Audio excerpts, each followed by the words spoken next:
末世降临仅7天，我打造了世界上最强悍的避难所，而我最忠诚伙伴却是一条狗。上一世，在末世相互扶持了8年的伙伴，在开启聚宝盆空间之时，被最信任的人背叛。林九，别怪我，能开启空间也有我的功劳，你就安心去吧，我会替你好好守护聚宝盆的。呵呵，可他并不知道聚宝盆的空间与我灵魂相连，自己死了，聚宝盆自然也失去了价值。赵晓只不过拿着一个破碗罢了。既然上天给我重生的机会了，我势必要把赵晓挫骨扬灰。随后我看了看手机，2024年3月1日，离末世降临还有3个月。想到这里，林九心里突然一沉，想要在这场末世浩劫中活下去，自己得在这宝贵的3个月内做好充足的准备。我回到书房，打开保险箱，从里面拿出一个其貌不扬的网，碗很破旧，甚至还一个豁口，拿出去往路边一蹲，甚至都可以原地乞讨。但只有我知道，这是一件自带空间的神奇宝物，需要特定的东西才能开启。如今我要做的第一件事就是开启聚宝盆。想到这里，我循着上世的记忆前往城南古玩市场寻找开启空间的关键物品，带有特殊花纹的2枚古币。就在这时，不远处出现了一阵骚动，不少人都围了过去吃瓜。老头，我昨天拿去鉴定了，这就是个现代工艺品，亏你还卖10万1枚，给我退钱！今天必须给我退钱！这真的是我家祖传的宝贝？什么破宝贝？你退不退？再不退钱，我要报警了！此时我耳边传入一个熟悉的声音：这种事这里没几个月都要来一回，要是在以前，这小子非得被打一顿不可。此人正是我从初中到高中的同学和朋友，末世患难8年却背叛了我的人赵晓。我以前怎么就没发现赵晓这人这么阴险？这一世我得好好折磨一下他，不能让他这么容易的死去。我瞳孔骤然一缩，仔细看了一眼，那枚古币正是开启聚宝盆的古币的其中1枚。能给我看看吗？这个大叔见我是个比他年纪还小的学生，便不耐烦地摆了摆手道：小屁孩，走开走开，一边玩去！我喜欢收集不同的钱币，我对你手里这枚钱币有兴趣，你可以转卖给我。此言一出，周围的人发出了一阵窃窃私语声。这小伙子傻了吧？明明是假的，他还想收？这还是个学生吧？他有这么多钱吗？10万块，我当城管3年不吃不喝，才有这么多钱。有这钱给我多好，买这破铜板干嘛？此时大叔听到我愿意接手，便立刻将古币交到我手里。我感受着挎包里聚宝盆传出的热意，确认这就是自己要找的东西。10万转让给我。15万你拿走。我瞬间笑了，坐地起价。小伙子，你要这种古币的话，我这里还有1枚，10万卖你。你还有吗？老头从怀里掏出另1枚古币，接过古币，聚宝盆瞬间就有了反应。好，这枚我要了。帅哥，你看我手里这枚，你也收了呗。刚刚叫你10万卖我，你不卖，现在我已经有1枚了，你手里这枚对我意义不大了。现在我10万卖你，我收过来也是10万，不赚你的，可以了吧？5万、 8万，一口价8万，互相退一步，行了吧？回到家，拿出了微微发热的聚宝盆。上一世我只找到1枚古币，只触发了空间功能，这一世偶然寻到2枚，不知道聚宝盆会发生怎样的变化。林九将1枚古币放入其中，我眼前一花，出现了一个类似于游戏的界面。不知道这辈子多1枚古币，聚宝盆会不会发生一些别的变化？物品复制，是我想的那个复制吗？我在古玩市场寻得关键古币后，投入聚宝盆中开启空间能力。在投入第2枚时，聚宝盆的功能比上一世增加了一项物品复制功能。我立即试验一把物品复制，下一秒5根金条凭空出现，从半空中落下。我看了聚宝盆界面，物品复制次数已经减少。现在的国际金价是430元1克，当铺价格比市场价低10元。我手里的5根金条是父亲留下的，现在可以卖105万。现在又经过物品复制，我的资产瞬间多了105万。聚宝盆，这才是真正的聚宝盆呀！夏国曾经有个关于聚宝盆的传说，其中就有个叫沈万三的人，他得到了聚宝盆，他随便放什么东西进去，都可以得到满满一盆，因此沈万三也成为了一个有名的富豪。林九拿出复制出的5根金条，用来升级聚宝盆。升级空间。此时聚宝盆界面上突然闪出几个红字：复制物品不可用于升级。随后林九只好拿出原来的金条进行升级。升级空间。3年前，林九的父亲意外身亡，留下了一笔遗产和1000万的高额死亡赔偿金。看着手里财产，林九思考了一会儿，便有很多想法。首先便是把房子卖掉。南方建筑大部分都是散热好，防寒一般，以至于末世一来，南方城市冻死者10有8九。林九拿出手机联系了多家房产中介，他只有一个要求：快速出手，全款交付，最低价900万。离开学校后，林九来到一家当铺，将5根复制出来的金条出手后，卡里到账105万。林九刚离开当铺，手机一阵响动。哥几个今晚上有空吗？一起聚聚呗。我有空，这次去哪耍？林哥带我们飞。去花朝会所，我把这几个月工资都花进去，也要请你们搓一顿好的。谁让你们是我最好的兄弟？带我一个。好啊，晚上几点？西湖的水，我的泪，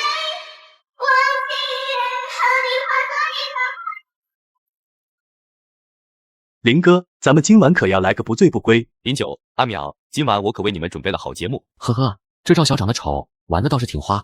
我倒是要看看赵小今天能不能拿出这么多钱。林九，这可是我为你和阿淼叫的，谢谢你们做我赵小的兄弟。来，干了这一杯。我有点感冒，吃了头孢不能喝酒，你们喝吧。此时徐菲菲醉眼朦胧地表示自己要回家了。菲菲，我送你回家吧。一个女生大晚上的回去不安全。我和赵哥顺路，一起。呵呵，那就买单一起走吧。此时几个人的脸瞬间就拉了下来。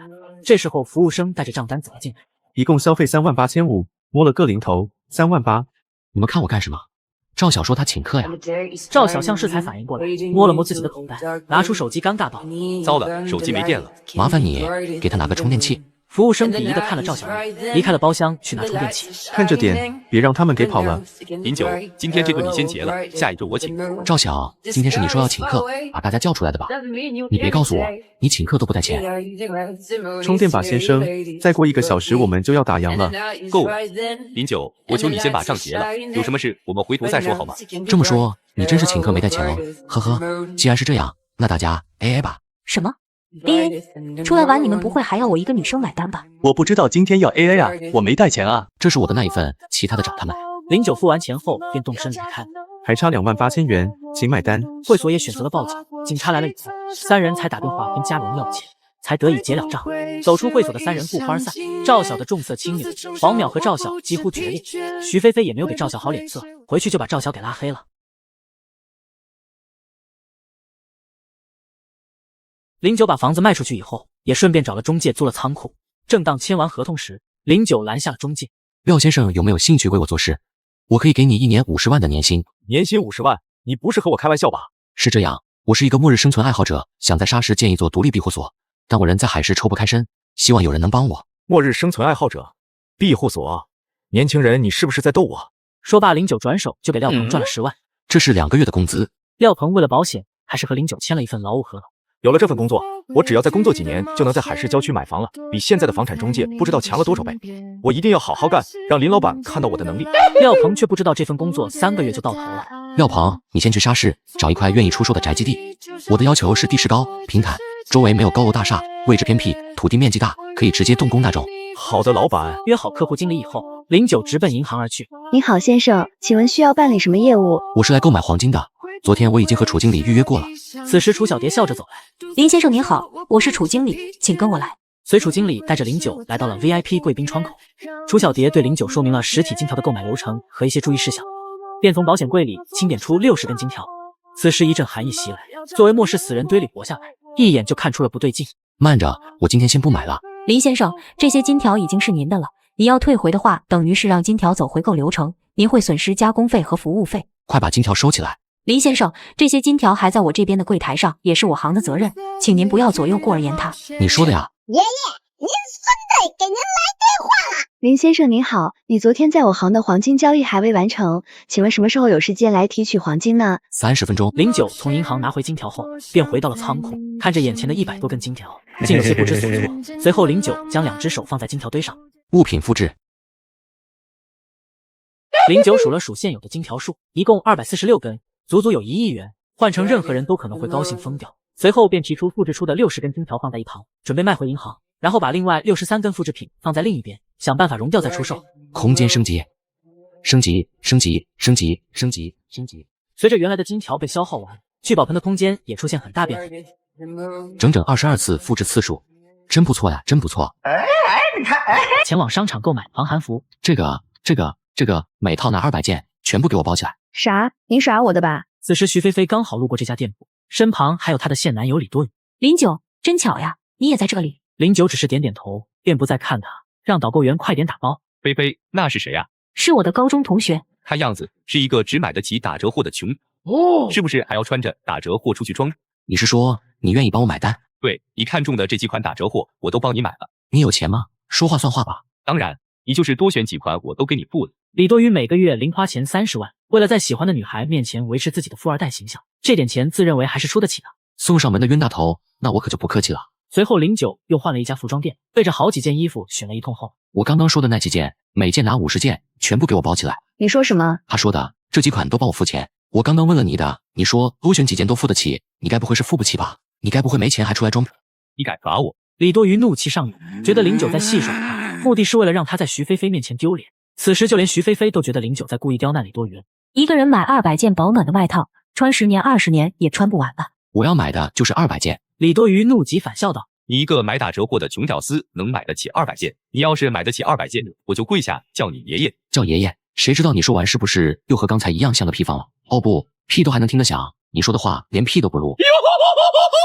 放屁！我这人向来说话算话，但你怎么证明你不是为了坑我故意说要买200件？很简单，我先买了这200件，如果我买得起，今天我在这个商场的所有消费都由你买单。那你要是买不起呢？如果我买不起，你想怎样就怎样。导购员算好价格后，将刷卡机拿到林九的面前，按密码、出小票、签字，整个流程一气呵成。送到这个地址就行。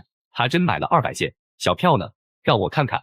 既然能花58万和我打赌，那为什么还要在清仓折扣区买衣服？是不是脑子有病？看清楚了吗？可以履行赌约了吗？李多余果断拿出卡，直接丢在林九身上。愿赌服输，接下来你在这座商场的消费都由我买单。随后林九买了各式各样内衣内裤和一些其他的生活用品后，刷爆了李多余的卡才肯罢休。好，你很好，你给我等着。李多余狠狠瞪了林九一眼，连卡都不要了。他转身就走了，像下定了某种决心，再也没有看我一眼。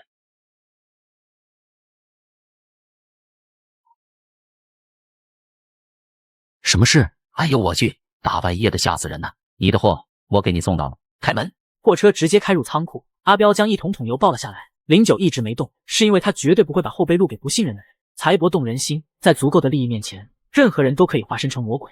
兄弟，验货。不必了，相信你。随后谢金星和阿彪驱车离开了。老谢，你是不是太小心了？刚刚我们明明有机会下手的。不是我太小心了，是那个年轻人太小心了。你没发现这个年轻人从头到尾一直对我们非常警惕吗？只是一个豆芽菜而已，我随手就捏嘎了他。我可不这么认为。刚刚站在他身边的时候，我有一种感觉，只要我有什么动作，就会立刻被嘎掉。真的？我看他手里什么武器都没有，就算要掏，也不可能比你快吧？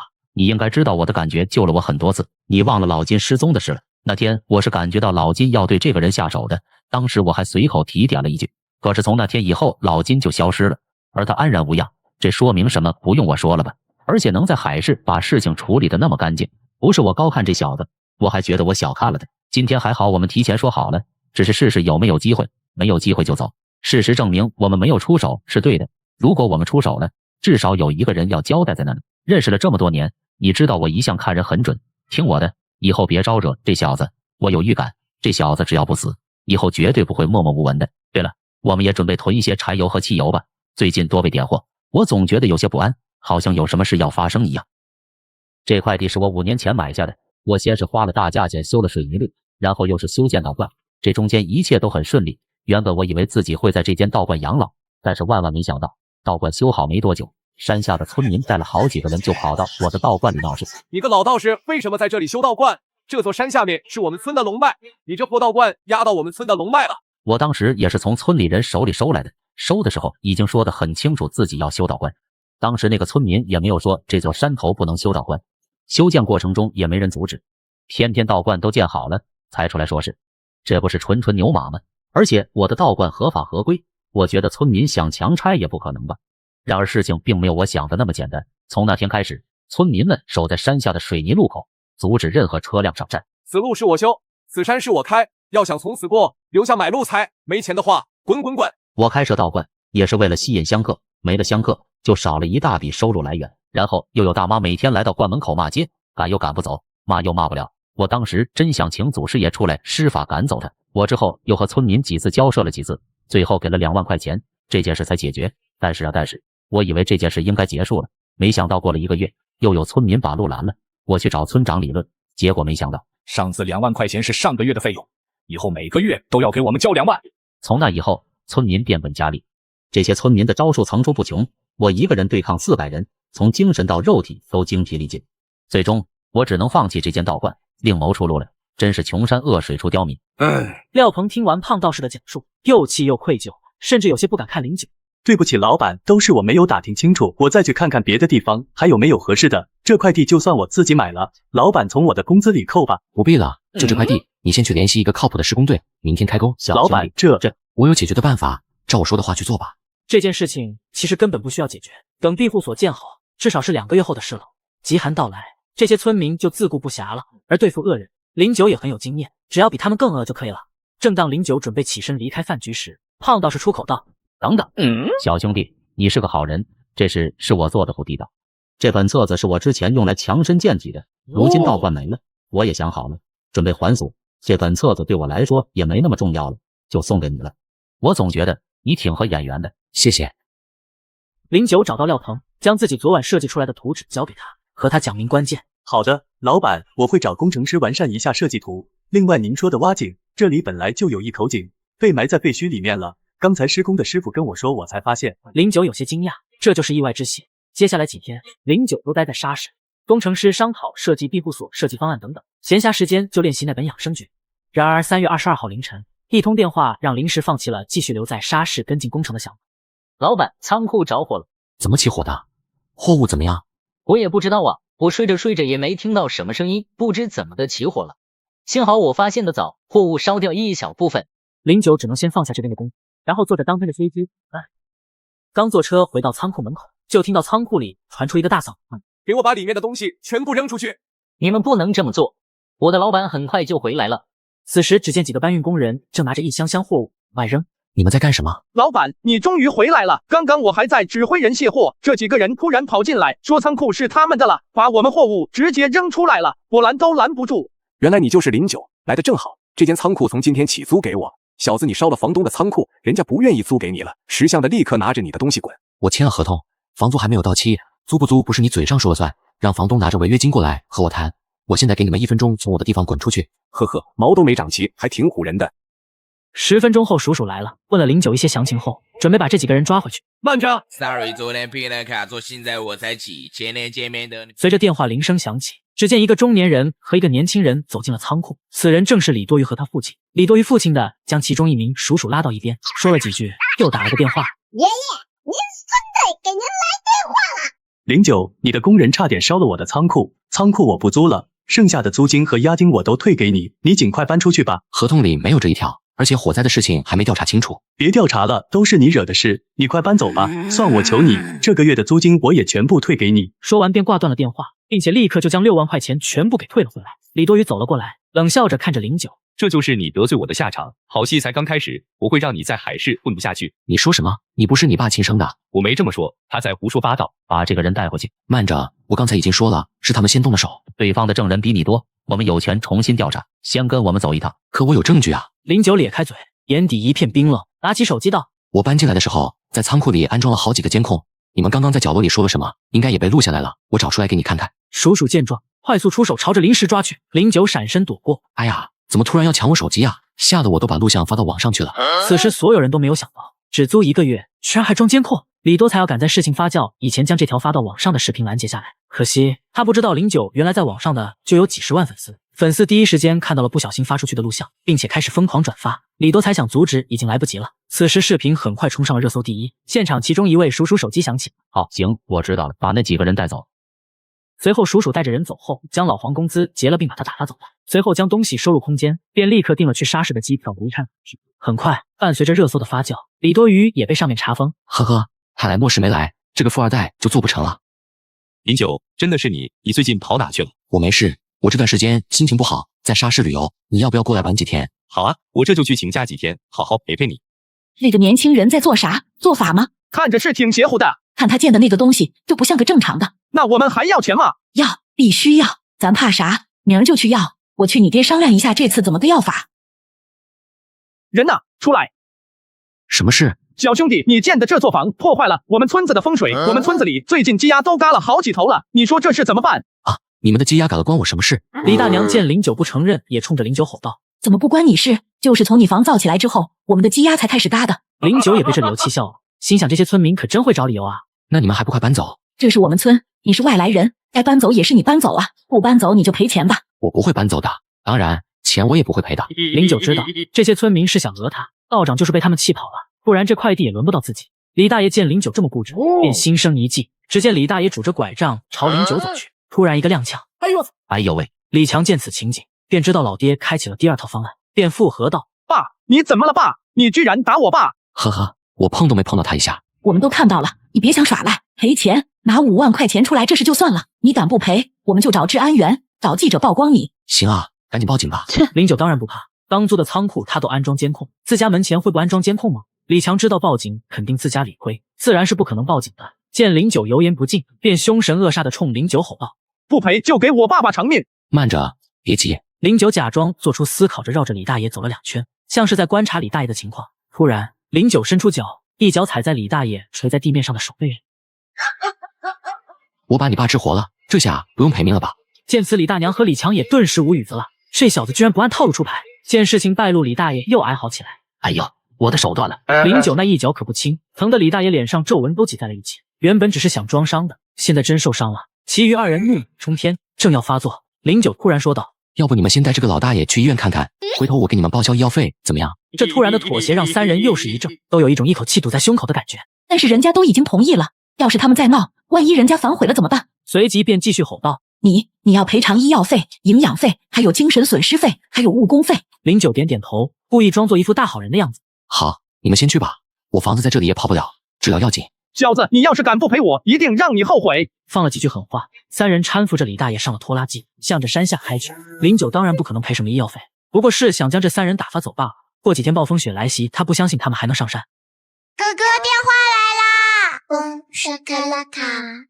赵晓，干嘛？林九，你猜猜我在这里碰到了谁？谁？我们海市的首富之子沈金斌。沈金斌？对呀，他还和我主动说话呢。知道我在沙市玩，和我约好明天一起去潜水，让我叫上你一起。林九，你居然认识这样的超级富二代，你隐藏的也太深了吧，真不够意思。林九，你去不去？去，当然去。林九知道这是一次机会，沈金斌前世害嘎自己的元凶之一，他可不想放过这次机会。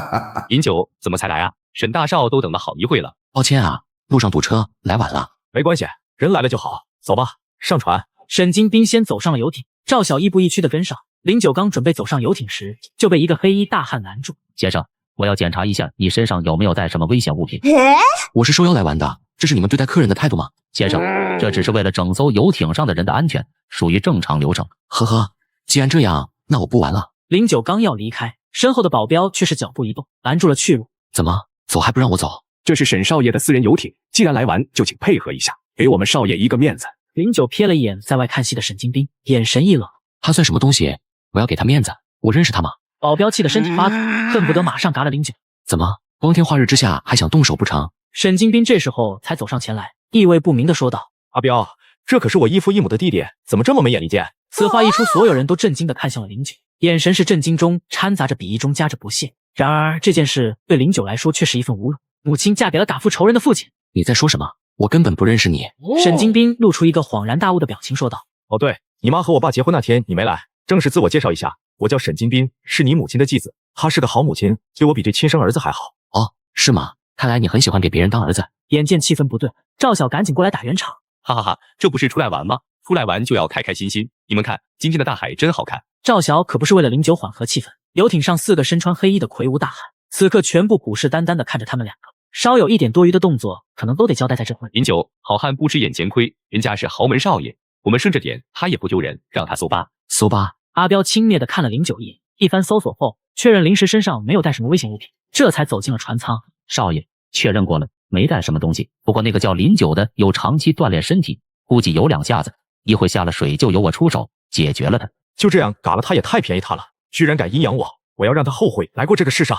在游艇上玩了半小时后，终于到了潜水的地方了。几人带好装备就跳入了海中。5月的水本会带着丝丝凉意，但这里是沙市，水温刚刚好，水下的世界风景绮丽。林九游在最前方四处观赏，如果没有身后一直若有若无的注视和杀意的话，那将是一场不错的旅行。众人游到一片珊瑚礁附近时，沈金斌给了阿彪一个动手的手势，阿彪看到指令，点点头，朝着林九游了过去。林九其实一直在用余光看着身后，只是没想到动手的这么快。林九悄悄地从空间中取出一条鳄鱼，朝着身后扔去。身后的阿彪也被脸上突然出现的鳄鱼吓了一跳，连忙转身往回游走。在几声痛苦的尖叫声后，身后的几人便都成为了鳄鱼的食物，其中包括赵晓在内。随后林九又取出潜水艇，飞速地离开了此水。最近2天，上面有人截停了夏国所有的出口物资。市长凌晨接到电话，整个海市都要停电1天。我们还没查到具体原因是因为什么。审犯人眉头紧锁，感觉一定有什么大事可能发生。这个时代是一个信息时代，谁能掌握第一手信息，谁就能做第一个吃螃蟹的人。审犯人能有今天的成就，和他一直都很紧着上面的步伐是分不开的。沈犯人对这次看不透上面的动作有些焦躁。这时，沈犯人的私人电话突然响了，秘书接通电话后，听完便冷汗直流。沈总，那个，快说，你是不是想嘎？吞吞吐吐的干嘛？下面传来消息说您的儿子嘎了。哪个儿子？沈金斌。怎么可能？不是阿彪带着去的吗？当时不是说那个林九就是个普通大学生吗？找到那个林九，将他活捉带回科研室，我要让他后悔来过这个世上。是，还有叫人把我其他的几个儿子都接回来。沈犯人虽然有很多儿子，但是沈金斌却是他最心疼的一个，也是基因所开发最好的一个。此时，一个美丽的女人推门进来，一张温婉的脸上看不出岁月痕迹。如果林九在这里，就会认得这个女人。这个女人正是他改嫁的母亲吕思月。发生了什么事了？那么生气？要是气坏了身体，我的下半生幸福怎么办呀？什么事？你的宝贝好儿子打了我儿子啊？不可能啊！他从小到大连鱼都没嘎过，怎么会嘎人？沈犯人阴沉着脸，狠狠地对吕思月吼道：“你现在就给他打电话，让他立刻回到海市。”吕思月意识到这件事是真的，瞬间就慌了，立马掏出了手机拨给了林九。哥哥，电话来啦！林九拿起手机看了一眼是吕思月，就随手挂掉了。吕思月这个女人，林九已经整整11年没有见过她了。林九在嘎掉沈金斌之前，从他那得到父亲去世的真相，这一切的起因都是因为这个女人。此时出租车广播传出来一阵警告声，打断了正在发神的林九。各位市民请注意，这不是演习，太阳风暴还有10分钟经过本市，请远离一切电子设备。啥玩意儿？太阳风暴？好家伙，我开了一辈子车，还没听说过这种东西。第一波危险将在7分钟后降临，请做好准备。林九立即甩了一张100元大钞扔在车上，这年轻人立马下车就跑向共享单车处，随手扫了一辆单车，骑着就往安全屋跑去。因为他知道这可不仅仅只是一场太阳风暴那么简单。太阳风暴带来的电磁脉冲确实对人体没有什么影响，但太阳风暴引发的超强地磁风暴会让蓝星磁场出现巨变，几乎所有人都会出现身体不适、头晕、呕吐、昏迷等症状，据说还会影响基因导致变异。然而世界上的所有国家都还没有意识到，这次电磁脉冲并没有想象的那么简单。第一波危险将在30秒后降临，请做好准备。林九直接将手里的共享单车一丢，以最快的速度开启大门。第一波危险将在5秒后降临，请做好准备。咔嚓一声，第二道门开了。3秒、2秒、1秒，太阳风暴到达，地磁风暴正在形成中，原物质正在快速生成。原物质？那是什么？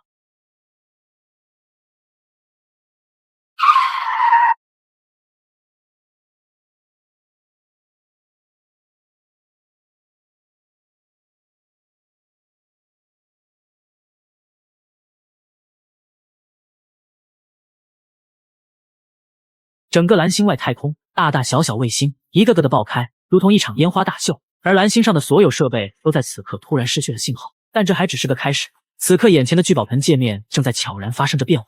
本次重启，原大量生成中，将加快蓝星所有生物进化速度。检测到火种处于安全环境，尽快吸收源完成进化。检测到火种失去意识，辅助程序开启，聚宝盆自主启动，启动中，启动完毕，开始吸收源。林九虽然在昏迷中，但是能感受到无穷的细小物质正朝着他身体聚集，融入进他的身体、细胞、他的基因之中。此时林九的基因链正在飞快断，又在瞬间重组。这种状态和解开基因锁的情况一模一样，但正常时候解开基因锁的时候，基因断裂后远远没有那么快的重组速度，而且还伴随着剧烈疼痛。此刻昏迷中的林九丝毫感受不到解开基因锁的剧痛。与此同时，蓝星上的其他生灵也在无意识中吸收着源。吸收最快的是动物，其次是植物，最后才是人类。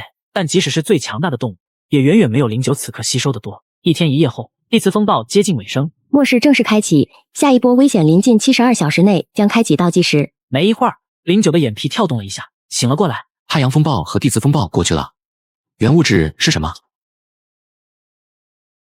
算了，先吃饭吧，饿死了。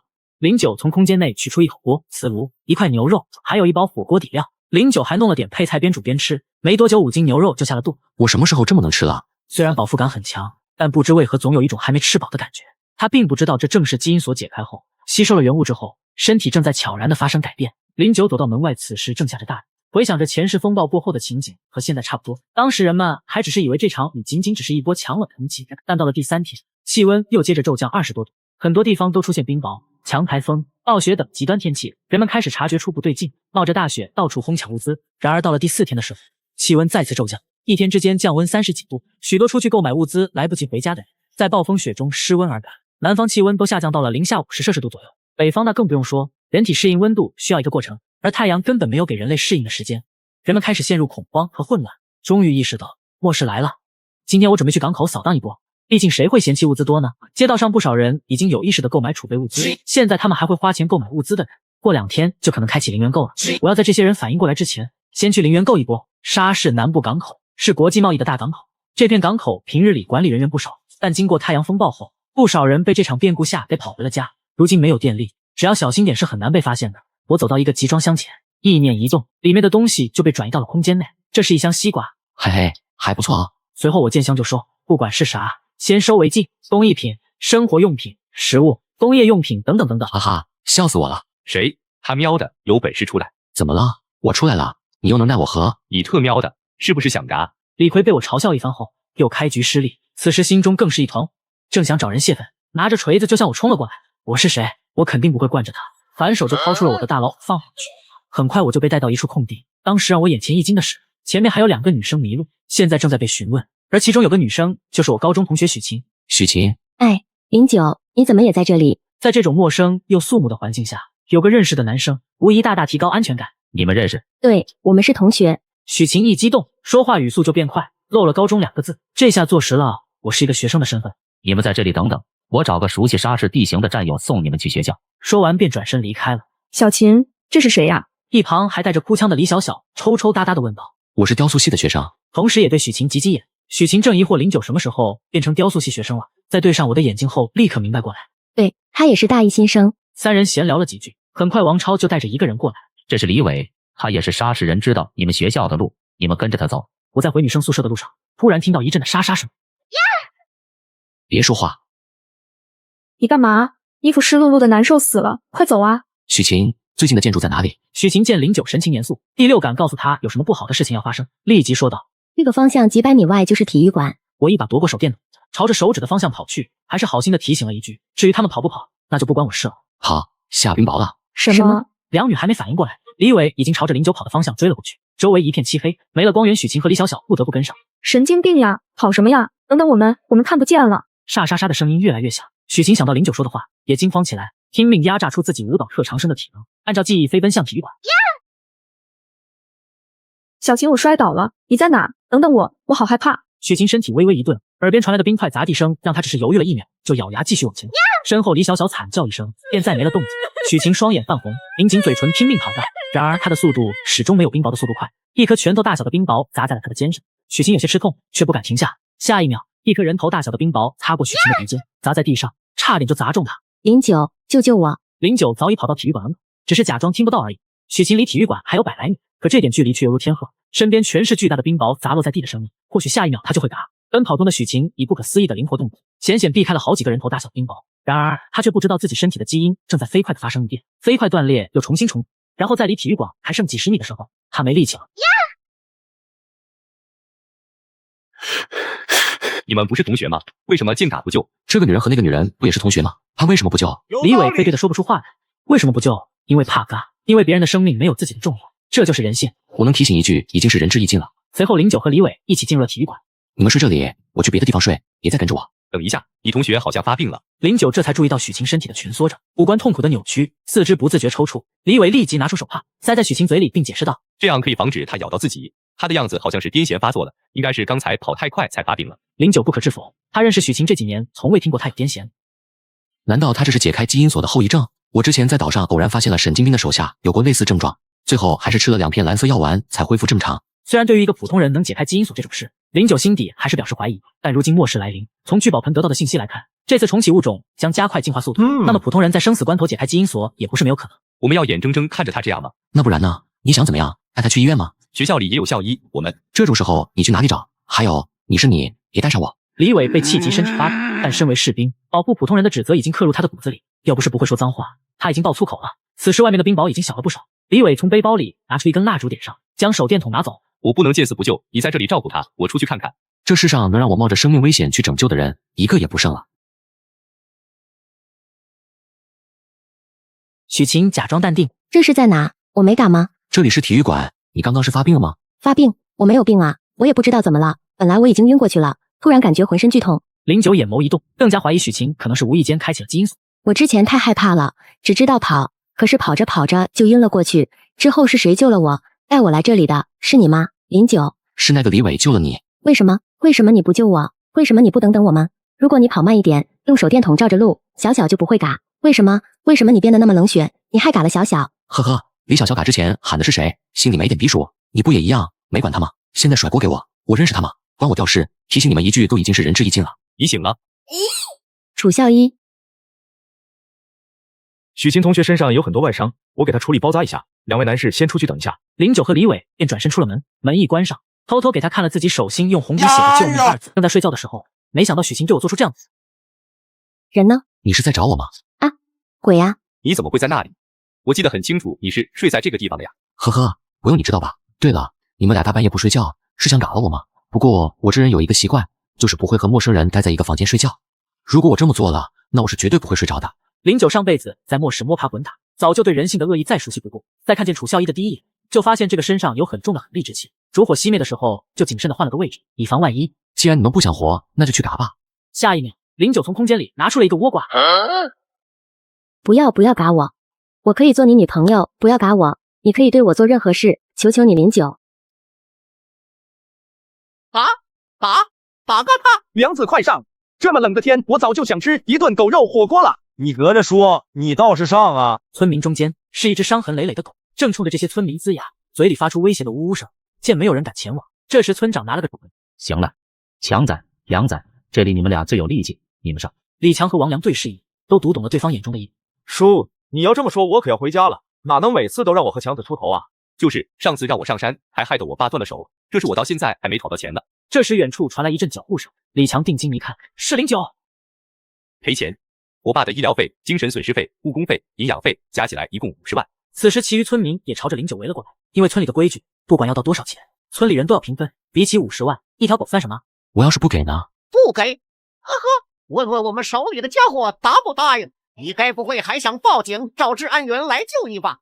你报一个试试。一个村民明显知道现在什么店的产品都失效了，有恃无恐的说道：小子，现在这个村子和附近的山头都是我们说了算，你拿不出钱，今天就别想走。小伙子，你要是不赔钱，他们一人一唾沫都快把你淹嘎了，你可要想清楚啊！村长看似好言相劝，实则背在身后的手一直在做着手势。李强明白这是要给林九点颜色瞧瞧的意思，随后立即招呼几个村民朝着林九冲去。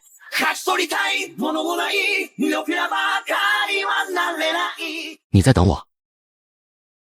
是的，回去吧。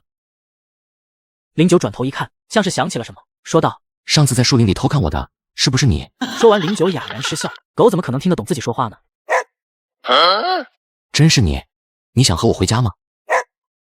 林九明白，如果不是自己无意间救了他一命，以这只狗对人类的敌意和警惕，不会这么快接受自己的。看来我们还挺有缘的。走吧，回家，以后我们相依为命。你可真是条汉子，人家这么多人，你还能跟没事狗一样扑上去咬人。我要为你处理伤口了，你要忍住哦。随后经过一番处理后，他的状态也好了很多。对了，我是不是该给你起个名字？拼盘、铁汉、蓝猴。哈哈，我和你开玩笑的，叫魔王怎么样？魔王。我和魔王正准备出去寻找物资时，远处传来一阵骚动。只见一群村民后面跟着一头近千斤的大野猪。救命啊！不要过来！不要过来啊！那是异兽吗？没想到这一世，异兽居然这么早就出现了。前世因为极寒的到来，植物大面积嘎亡，无数食草动物嘎绝，很多动物却抗过低温活了下来。缺少食物的它们，已从食草性变异成食肉动物，从深山老林中出来，开始狩猎人类。此时这只野猪眼睛猩红，嘴里还嘎着肉，一副很享受的样子。发现一只异阶元兽，请打掉元兽，吸收其体内元力。元兽元力。林九只是微微一愣，异化野猪就拉近了一半距离。他立刻回过神来，快速瞄准，飞快射出一箭。这一箭并没有射其要害，野猪像是发了疯一样冲向林九。就在野猪即将接触他的一刹那，林九感觉到体内有什么东西碎开了，眼前的野猪速度突然慢了下来，周围的动静也全都慢了下来。林九的脑子里突然闪过了以前学过的所有知识和战斗经验，大脑进入高速计算状态。当前风力4级，东北风，水泥路坡度 27.6 度，异化野猪速度 19.8 米每秒，自身爆发速度13米每秒，0.7秒后将与异化野猪发生碰撞，嘎亡率 99.99%， 最佳闪避角度等等等等。此时林九的身体像是一台精密仪器，不需要反应和思考，他的大脑已经选出了最佳闪避时间和角度，以分毫之差躲开了异化野猪的撞击，反手就拿起弩射中了野猪的要害，随后应声倒地。这就是解开基因锁的感觉吗？可惜只能维持3秒，看来只能在关键时刻使用。检测到无主元力，是否吸收？是吸收。请和元兽保持身体接触。注意，吸收元力过程中不可中断，如果中断，元力将消散，不可再获取。中断就不能获取。09犹豫了1秒，还是将野猪尸体收入了空间。不知道吸收元力这个过程需要多久，为了安全起见，还是回到安全屋再吸收。吸收元力。随着09话音落下，看不见的元力从异化野猪身上抽入，从09的手掌心涌入他的身体，接着便是一种从细胞乃至灵魂的舒爽涌遍全身。2分钟过后，这种感觉才停止。这就是进化的感觉吗？感觉全身筋骨都被淬炼了一般，看来以后还得多狩猎点异兽才行啊。09转头看着一脸好奇的魔王，魔王，我们一起努力变强，晚上加餐吃野味。今天是末世开启第4天，屋外已经下起了暴风雪，室外温度已经降到了-31摄氏度。看着伤势慢慢痊愈的魔王，想着在空间里找个玩具给他玩，却无意中发现一个盒子，这才想起来这是沈家手下随身携带的基因药片盒。魔王见09手里多出一个盒子，把脑袋凑过来闻了闻，不是这个，然后随手丢了个球出去。你玩这个？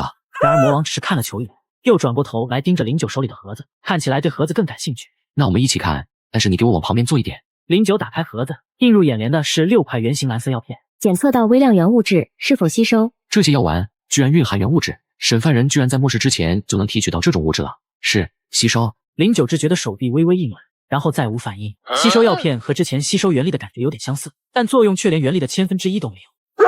你想吃？09毫不吝啬地将药片丢进魔王嘴里，见魔王没有其他异常反应，便将剩下的全部药片喂给了魔王。检测到附近2米内有一节元兽。魔王，你变成异兽了，我居然能和一只元兽成为伙伴。此时魔王的一对一瞳看起来似乎更灵动了一些，据说动物变成元兽以后智力也会增加。09也不知是不是真的，便朝着魔王比划起来。魔王，这是几？这是几？那这个加这个等于几？经过测试，09确定魔王现在的智力至少与人类10岁左右相当，说不定魔王经过学习以后，他的智力会更高。是神不再来，万里清风下攀岩的巨龙，名字叫大中华，为我们的历史昂首挺胸。末世降临，极寒来袭。Ladies and gentlemen，现在请欣赏您的右后方。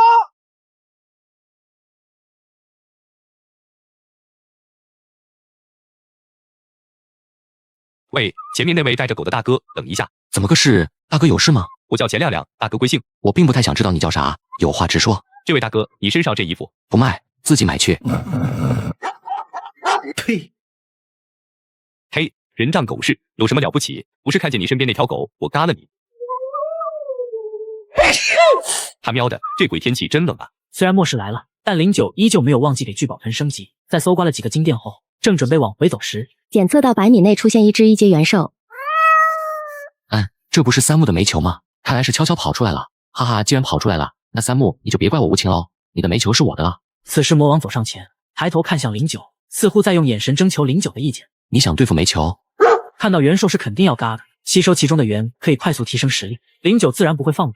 只是魔王主动申请出战，让他有点意外。既然你想战，那便战，但是要小心点哦。观众朋友们，大家好，接下来收看的是猫狗大战，红方是09的爱宠魔王，南方3木的猫咪煤球，一场大战一触即发。Ready go！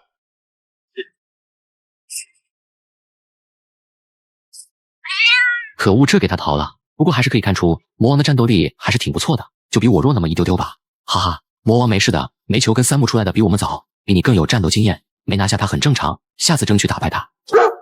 随后09又继续把市区的金店都扫荡了一遍，回到家了便开始了对聚宝盆的升级。在一顿夸夸升级后，还差15公斤多的黄金，我就能将储存空间升到满级了，想想都高兴啊。09迫不及待想知道升满级后的聚宝盆是什么样的，那种感觉就像蚂蚁在我身上爬，浑身都在。求求你了哥，就再给我更一级，就更一级就行。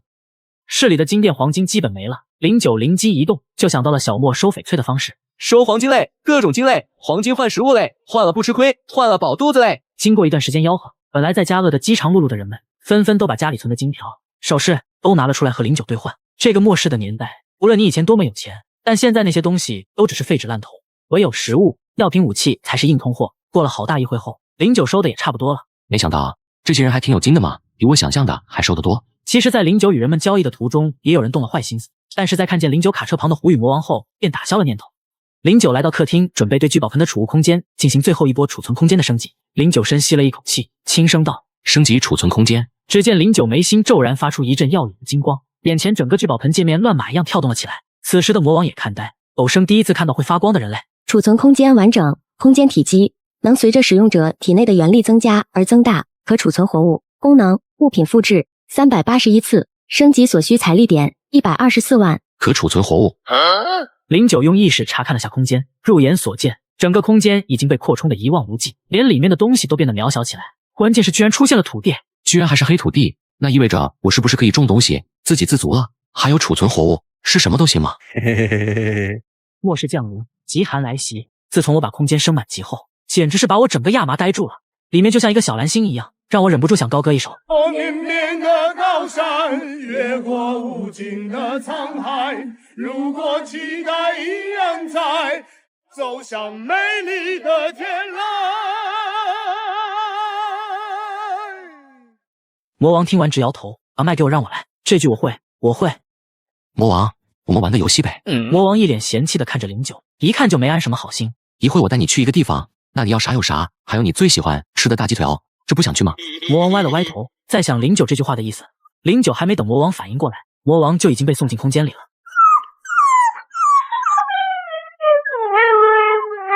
见此，09赶忙将魔王从空间里转移出来。魔王重新回到熟悉的安全屋，看到熟悉的09后，狗眼里的激动的都快要哭出来了。哎呦，你干嘛？骂得好难听呀！我和你开个玩笑嘛。之前你不是看见我凭空能出鸡腿吗？现在我那里面已经可以待下去了，我想试试行不行嘛？好，下次和你商量一下。对不起了，魔王，别生气了呗。我家的魔王可没有这么小气呢。随后09一顿好言相劝，外加承诺了丰厚的奖励后，魔王才答应进入其中。09试着用意念和魔王沟通。魔王，听得到吗？魔王抬头在空间里四处张望，很好奇这声音到底是哪里传来的。魔王试着刨土看看。魔王虽然奇怪为什么看不到主人却能听到声音，但还是听话的原地刨。有力的后腿很快就刨出一个坑来。09将魔王从空间里移出来，魔王还在保持刨土的动作，猛地发现自己又回到家里了，又是一整脸的懵逼。哈哈哈哈哈哈哈哈！09心底有个想法，现在越发清晰强烈了。既然人心不可靠，那么我要试着在末世组建一支属于自己的元兽大军。魔王，我们要快点变强，以后我让你成为元兽之王。OK。我的天啊，那是什么？雪地摩托车，大佬能载我一程吗？他喵的，沙士哪来的雪地摩托车？09的面容隐藏在护目镜和面罩之下，没有人能看清，只能羡慕嫉妒恨地看着09绝尘而去。到了西郊以后，09就将雪地摩托车收入空间，以免被别人跟踪，还谨慎地清理了一下脚印。在回去的路上，09就总感觉有东西跟着他，但是每次当他回头又什么都没有，心里隐隐升起一种危险感，立马从空间内拿出红外线夜视镜戴上。黑夜中，只要是在200米内的恒温动物，在红外线夜视镜下将无所遁形。他一步步小心前进着，耳边只能听到自己的脚踩进雪地里的轻微声响。难道是自己多疑了？但他并没有放松警惕，小心驶得万年船。在末世里，就算浪费一些时间精力谨慎过头，也比搭在自己的粗心大意下要好。忽然闪过一道红光，便又消失在建筑物下了。什么东西？大概3、4分钟后，就在红光再次出现在视线中的时候，09快速对准红光，猛地就是一电炮。这下09看清楚了，这是一头经过异变的长臂猿，手臂格外的粗壮，那手掌竟比脸盆还大。长臂猿接近100米内，聚宝盆立刻发出提示，检测到100米内出现一阶元兽。如今09已经开启了基因锁第2阶，他也想拿这只一阶长臂猿试试自己的真正战斗力。臣服我，否则嘎了你！危险在即，长臂猿也只好答应。随后09便把他收入了空间里。此时基因锁的后遗症随着来袭，虚弱感席卷而来。虽然现在身体虚弱，但09丝毫不敢放松警惕，毕竟这里还是外面，还是黑夜之中，就算再出现一只元兽也是有可能的。如果魔王在身边就好了。之前之所以没有把魔王装进空间带出门，是怕空间放置活物还有什么隐患，比如时间长了氧气不足，或者不能长时间放置活物，或其他弊端。原本09还准备这几天去山里找只野兽试验一下，如今刚好可以拿这只长臂猿试试。等确定了空间真的能够长时间放置元兽，以后出行都会带着魔王。末世降临，极寒来袭。哥俩好啊，你别紧张啊，我从小练功在武当啊。哥俩好啊，你有点神呐，爸爸从小在少林啊。喂，我说你俩没事能不能去把我土地给我刨了，还隔着喝上了。在这几天里，09终于确定了空间里长时间放置活物是没有任何问题的，随后便带着哥俩一起出门了。聚宝盆的复制次数还没有满级，09也很好奇满级了到底是怎么样的。说罢便前往市东郊去搜刮一番，其中好几个金店都被大雪覆盖差不多了。09感应到金店位置后，如隔空取物一般就把金条和首饰收入了空间。升级。这次虽然增加了384次物品复制次数，但所需升级的钱财点又翻倍了，升级道路任重道远啊！随后09通过意念把空间的各个品种的物资又复制了一次，特别是消耗品还特意的多复制了一次。大哥，我错了，放过我吧！跑啊！你倒是继续跑啊！食物在哪？快点交出来！我的食物前2天已经被人抢了，真的没有了啊，大哥们，不然我也不会一个人跑出来找东西被你们抓了。你们看他穿的那么好，家里肯定有吃的。我还知道他家养了一条狗，打了那条狗，你们可以吃好几天。求求大哥们放了我！其余2人听了钱亮亮的话，舔了舔嘴唇，立刻凶狠地朝着09走来。小子，你看我们只谋财不害民，把你身上的衣服都脱下来，再把你叫狗。我来。09并不怕钱亮亮发现空间，因为接下来就轮到他了。大哥放过我吧！大哥，我知道有个地方有很多黄金。你怎么知道我需要黄金？大哥，之前你带着大狗出去砸金店还嘎了一只怪物的事，这附近早就传遍了。看来以后还得低调行事，把自己暴露在别人面前可太危险了。你知道哪里有大量黄金？我知道，我之前是在有个单位工作，我的领头上司还有买黄金的习惯，而且……说到这里，钱亮亮语气微微犹豫，09不耐烦地打断：“你他喵耍我！一个人能买多少黄金？你说的那个人的黄金会比金店里的多吗？”钱亮亮立刻想起自己的小命正在人家手里，连忙说道：“不是一点点，绝对有很多。我听说很多人给他送过黄金，他可是我的大领导。来，含着，如果你一会出去大喊大叫，我就嘎了你。”钱亮亮不情不愿地把棒球含在了嘴里，随后又把09递过来的口罩戴上，从外表并看不出什么异常。看着屋里的痕迹，09一眼就看出有人来。要不我们再找找，说不定黄金还没被拿走。钱亮亮只是想让09找东西的时候乘机逃走，但作为老油条的09早就发现他的小心思。你去找，我看着你找，快找，不然马上嘎了你。钱亮亮只能硬着头皮继续找，终于在打开一间似乎是书房的房间后，惊喜大喊：“保险箱还在！就算这里全部都是黄金，也装不了多少。一定还有别的地方有黄金，不可能只有这么多。当初那么多人舔他，绝对不可能只有这么点。”你的领导平日里有什么奇怪的习惯或者癖好吗？奇怪的习惯癖好，他喜欢听摇滚音乐，算不算？喜欢听摇滚音乐，一个中年事业编制高层喜欢听摇滚音乐。对，听说为了听摇滚音乐，他还专门修了一个隔音房，还不请人来家里一起欣赏。不过他对自己的音响宝贝得很，从不许别人碰一下。2人来到练歌房，09一眼就发现了音响不对劲，来到音响堂，立刻将意识延伸进音响之中，果然里面全是四四方方的金条。随后便把其余2个音响里的金条也收入空间中。不知道什么时候搜到一个鸡，冲着09就嘎来。他并不知道09进入房间以后就已经用意识与空间里的魔王和长臂猿打招呼，叫他们盯住钱亮亮。嘿，上面的人没有发现吧？你拿了多少药？就拿了1箱，上面盯得紧。什么人？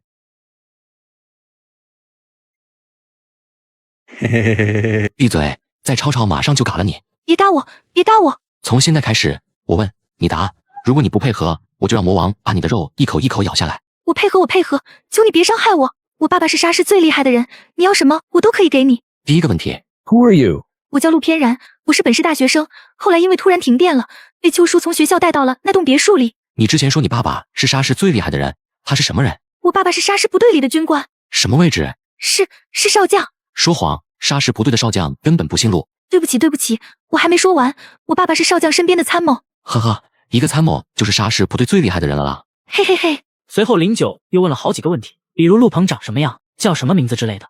但当09问到部队里关于基因锁的信息，陆偏然就一问三不知了。我真的对你说的基因锁什么的一点也不知道，这是哪里？你又在哪？检测到100米内出现一阶元兽。此时100米处，一只变异云豹正在撕咬一只被动的崩硬的鹿。发大财了！如果我能收服这只云豹，那绝对是不错的战力。09悄悄从空间拿出弩，悄然射出一箭，狠狠贯穿了云豹的后腿。云豹痛叫了一声，刚想逃离，唰，又是一箭射到了另一只后腿上。臣服我，不然就嘎了你！云豹发出威胁的低吼声，他没有长臂猿的智慧，更听不懂人话，即使是受到声嘎威胁，依旧凶性不减。见此，09也不多说，你饿是吧？那我放出魔王，敢问阁下怎么应对？魔王和他比谁更饿？好样的魔王，他交给你了，去里面玩吧。像现在将云豹收入空间后，长臂猿只会在一旁乖乖看魔王折腾云豹。如果此时的长臂猿还没有被驯服，那么眼下就是一出3只元兽大战的场面了。想要完成一支元兽军团，不能急于一朝一夕。随后几天都是暴风雪，终于在第4天变成小雪。今日宜出门。嘘，别叫了，一会把真狼给引来，哈哈哈。09今天准备继续出去收集黄金，而魔王他打算让他自己进山玩。狗妈精力过剩了很正常，他总不能天天搁空间里欺负老实兽吧？天快黑的时候记得回来知道吗？别玩脱了，看到比你大的动物别上去知道吗？要记得我教你的战斗技巧，别傻乎乎硬上。如果雪变大了，可以先找个地方避雪，别着急回来，不要迷路了。嗨嗨，就是这样了，去吧。此刻林九莫名感觉自己是一个在叮嘱孩子出门的老妈子。魔王听见命令，一溜烟撒丫子就跑出了。怎么了？不想去玩了？此时魔王的眼神就像是一个小娇妻一般，好像是在说你是不是有了新欢就要抛弃我了？那小眼神，林九一下就读懂了。魔王之前是流浪狗被主人抛弃，从此心里一直有阴影，生怕林九也不要他了。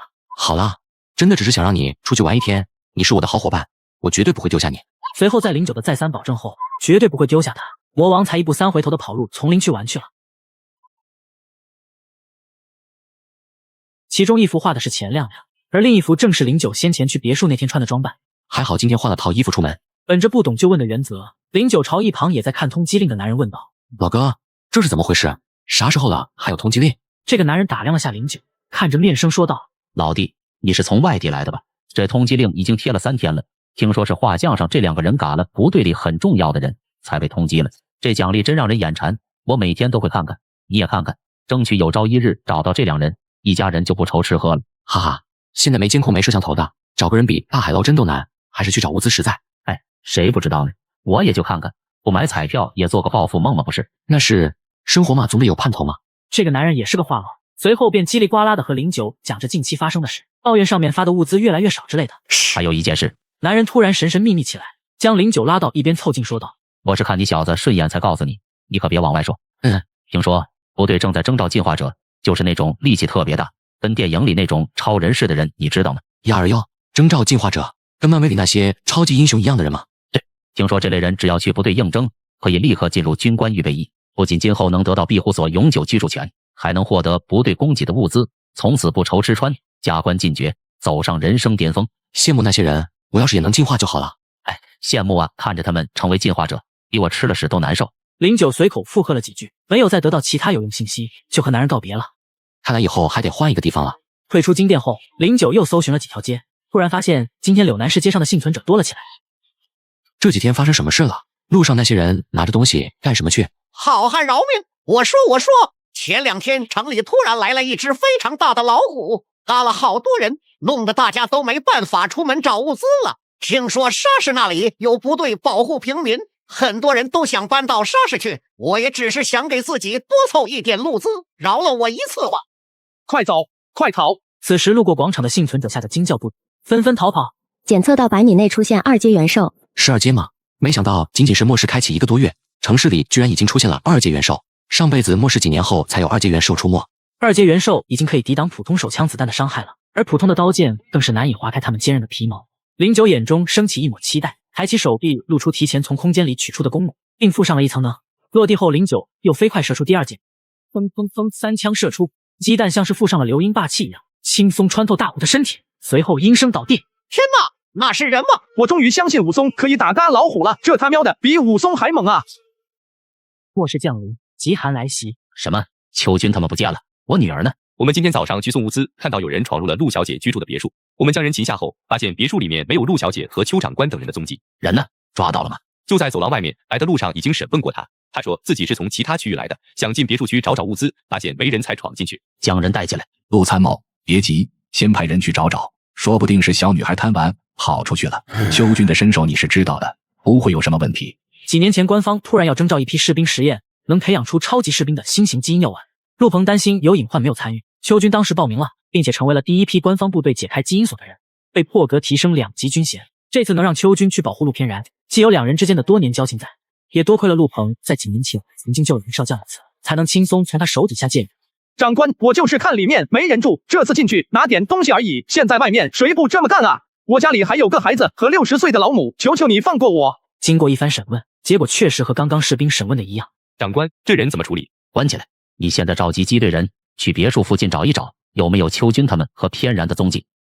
他喵的，怎么找不到？怎么可能找不到？你马上把整个沙市搜索一遍，把所有能找到的地方全部搜查一遍，就算把沙市翻一遍，也要给我找到他们。随着时间一天天过去，依然没有任何陆翩然的消息，他心底不妙的感觉越来越强。前几天抓到的那些罪犯在哪？带我过去。首长，不去管他吗？算了，陆鹏只有那么一个女儿，还是他嘎去的前妻留给他的，对他有多重要，你我都知道。换成你我也会乱了方寸。首长，已将士兵撤回来，让自己的亲卫去找人，怎么不和陆鹏说一声？怎么，你还怕他对我有怨气？如果找到人了，到时候我再告诉他。要是没找到，没必要挂在嘴上说。我这人什么样大家都知道，他救过我，又跟了我这么多年，有些话不用说。您觉得会不会是有幸存者解开基因锁，然后和邱军发生冲突，打了他们？我也有过这个怀疑。自从那场太阳风暴后到现在，部队里开启基因锁的士兵已经增加到了13个，普通幸存者里说不定也有人开启了。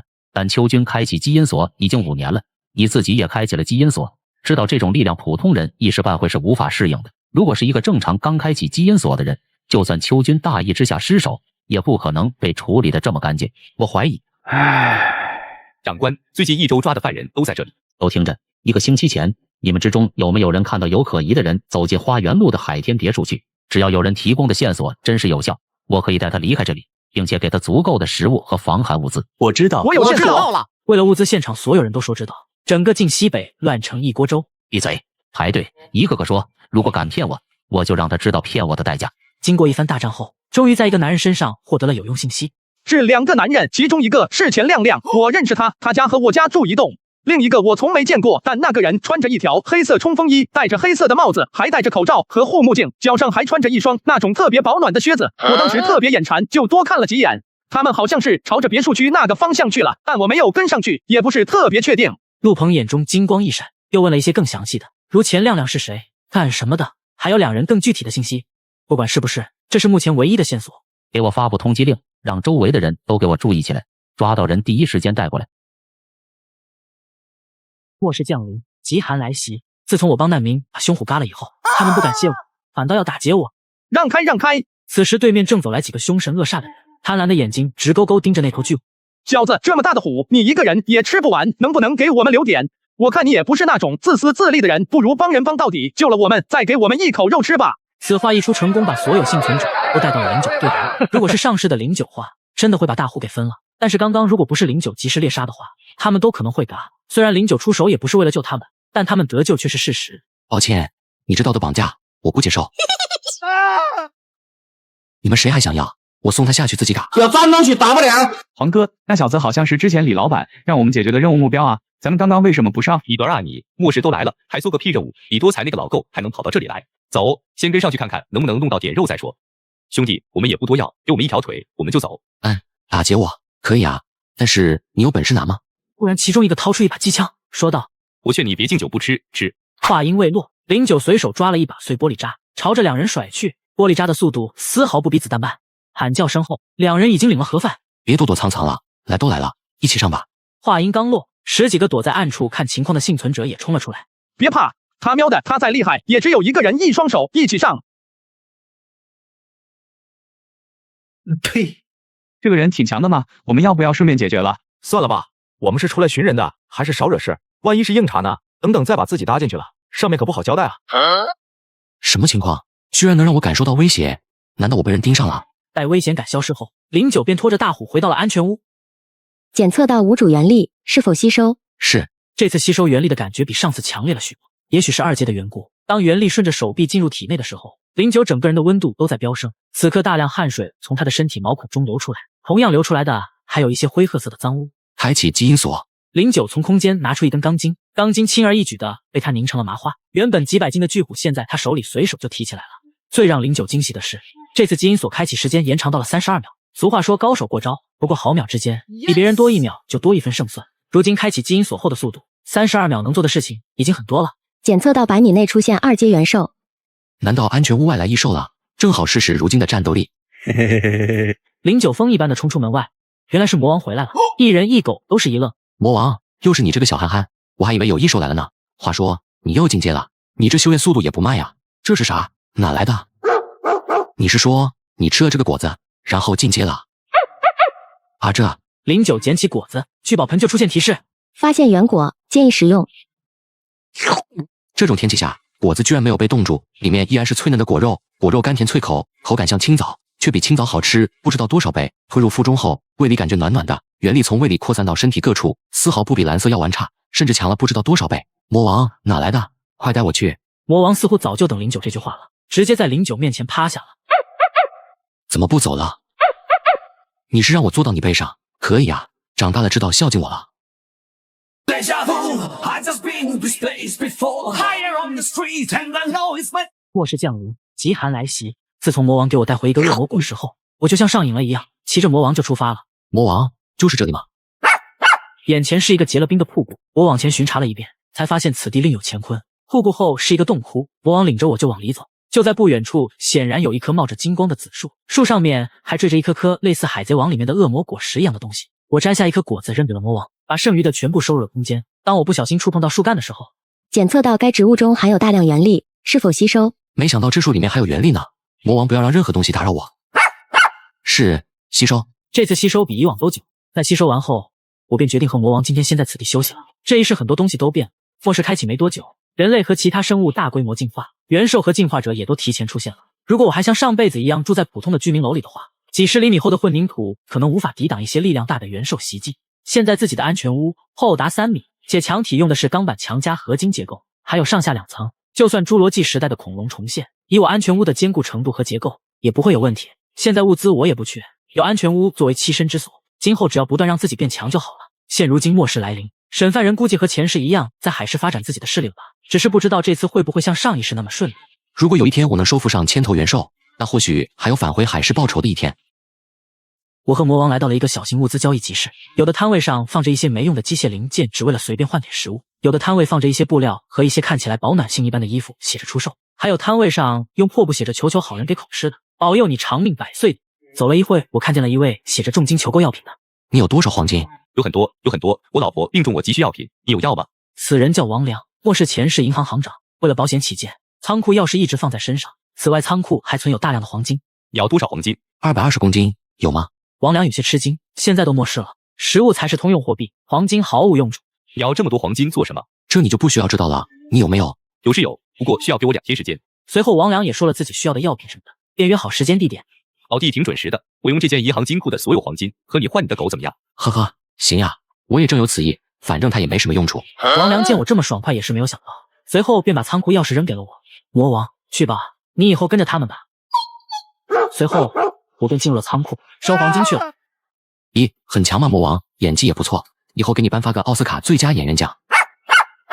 其实在王良说完那句话后，我就和魔王意念沟通了，所以才演了这一出。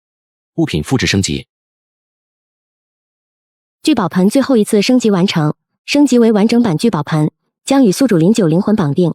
宿主嘎亡之前不可重新认主，不可剥夺，不可丢弃。智能模式开启，宿主资料提取中。待金光消失后，聚宝盆界面也发生了翻天覆地的变化。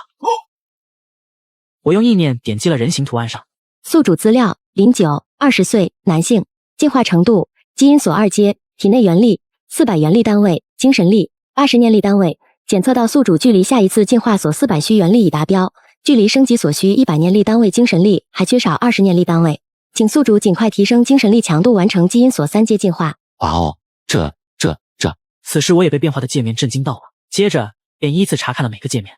聚宝盆完整，储存空间完整，空间体积能随着使用者体内的元力增加而增大，可储存活物，物品复制完整，每日增加1次复制物品次数，当前次数1479次。下一次危险将在95小时36分后出现，本次危险为病毒爆发，请宿主提前做好准备。病毒爆发。看到这里，我一下子从聚宝盆巨变的狂喜中清醒过来。前世这个时候，随着气温降低，病毒开始滋生，一些原本从未出现过的病毒出现并流行在幸存者之中。因为缺少药物和防疫手段，病毒越传越多，并且飞速变异。我继续点击第4个图标，却发现怎么也点不开。难道是没有到时候？还是说要某种特定条件？末世降临，极寒来袭。你们几个干嘛呢？干了，兄弟们！廖鹏。太好了，老板，你还活着？没想到你也还活着呢。你这是要回来上班吗？末世前，我为了让廖鹏能一心一意为我工作，特意和廖鹏曾经签署了为期5年的劳务合同。当时我知道3个月后末世会来，所以只付了廖鹏3个月的工资，根本没有打算履行接下来的合同。于是，在庇护所建好以后，将廖鹏打了出去。当时我还善意的提醒了他一下，没想到他居然活了下来。老板，谢谢你当初的提醒，不然我也可能撑不过今天。和其他幸存者心存侥幸不同，廖鹏联想到09修的安全屋，第一反应就知道是末世来了。有了09的提醒，廖鹏发现气温不对的时候，立刻就去抢购了一些保暖的衣服、水和食物，很快熬过了前半个月的适应期。廖鹏在沙市无亲无故，是09给了他饭碗，又是09让他在末世初期活了下来。廖鹏心里对林九的感激之情难以言表。其实后面廖鹏有过很多次来寻找林九，但不巧的是每次都出门寻找黄金去了。廖鹏也没有放弃，他觉得自己这样的人都能活下来，林九这种原本就是末日生存爱好者的人更不可能会嘎。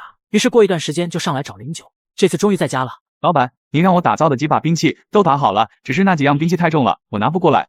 不过已经被我藏在很好的地方。我是真没有想到廖鹏居然真的在太阳风暴爆发之前打造好了那几把武器。我记得当时让廖鹏打造的分别是剑长1米3、剑深加宽的八面悍剑和赫赫有名的青龙偃月刀，还有斧面就将近1米的车轮板斧。我当时的要求很高，3把武器都必须用钛合金钢高温与铬合金钢叠层锻压锻造，就是为了让它完不成。没想到廖鹏是真厉害，这3把武器都是特别重的，这其中最轻的八面悍剑至少也有40-50斤，青龙偃月刀和车轮板斧动辄几十上百斤。假如在末世前，这些最多就是展品，但是末世后开启基因锁后，100斤的武器驾驭起来绝对毫无问题。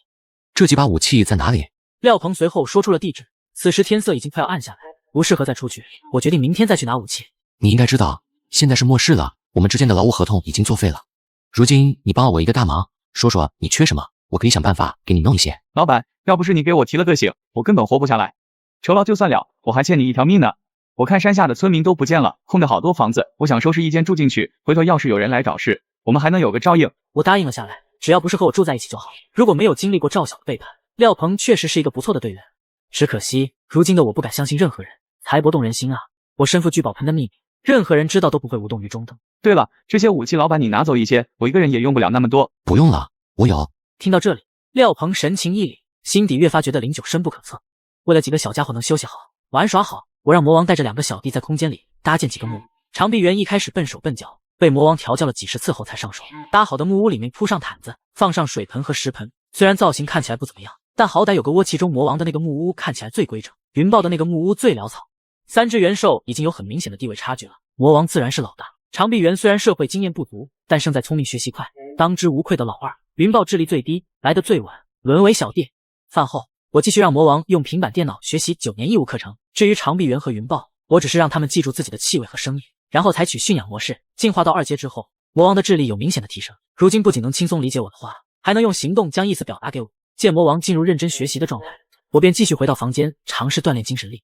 小乖乖，要不要喝盆奶啊？我和魔王来到工业区取武器时，却意外撞见了一只2阶异兽。我定睛一看，才发现这原来是我大夏国的国宝大熊猫。此时大熊猫好像也发现了我，但是并没有像其他异兽一样发出敌意的吼叫，反倒是可可爱爱的小叫了几声，仿佛是在找奶爸一样。我示意魔王待着别动，准备亲自前往收服它。我走到电线杆下，用最温柔的语气对大熊猫说道：你好呀，我是一个路过的游客，请问你是迷路了吗？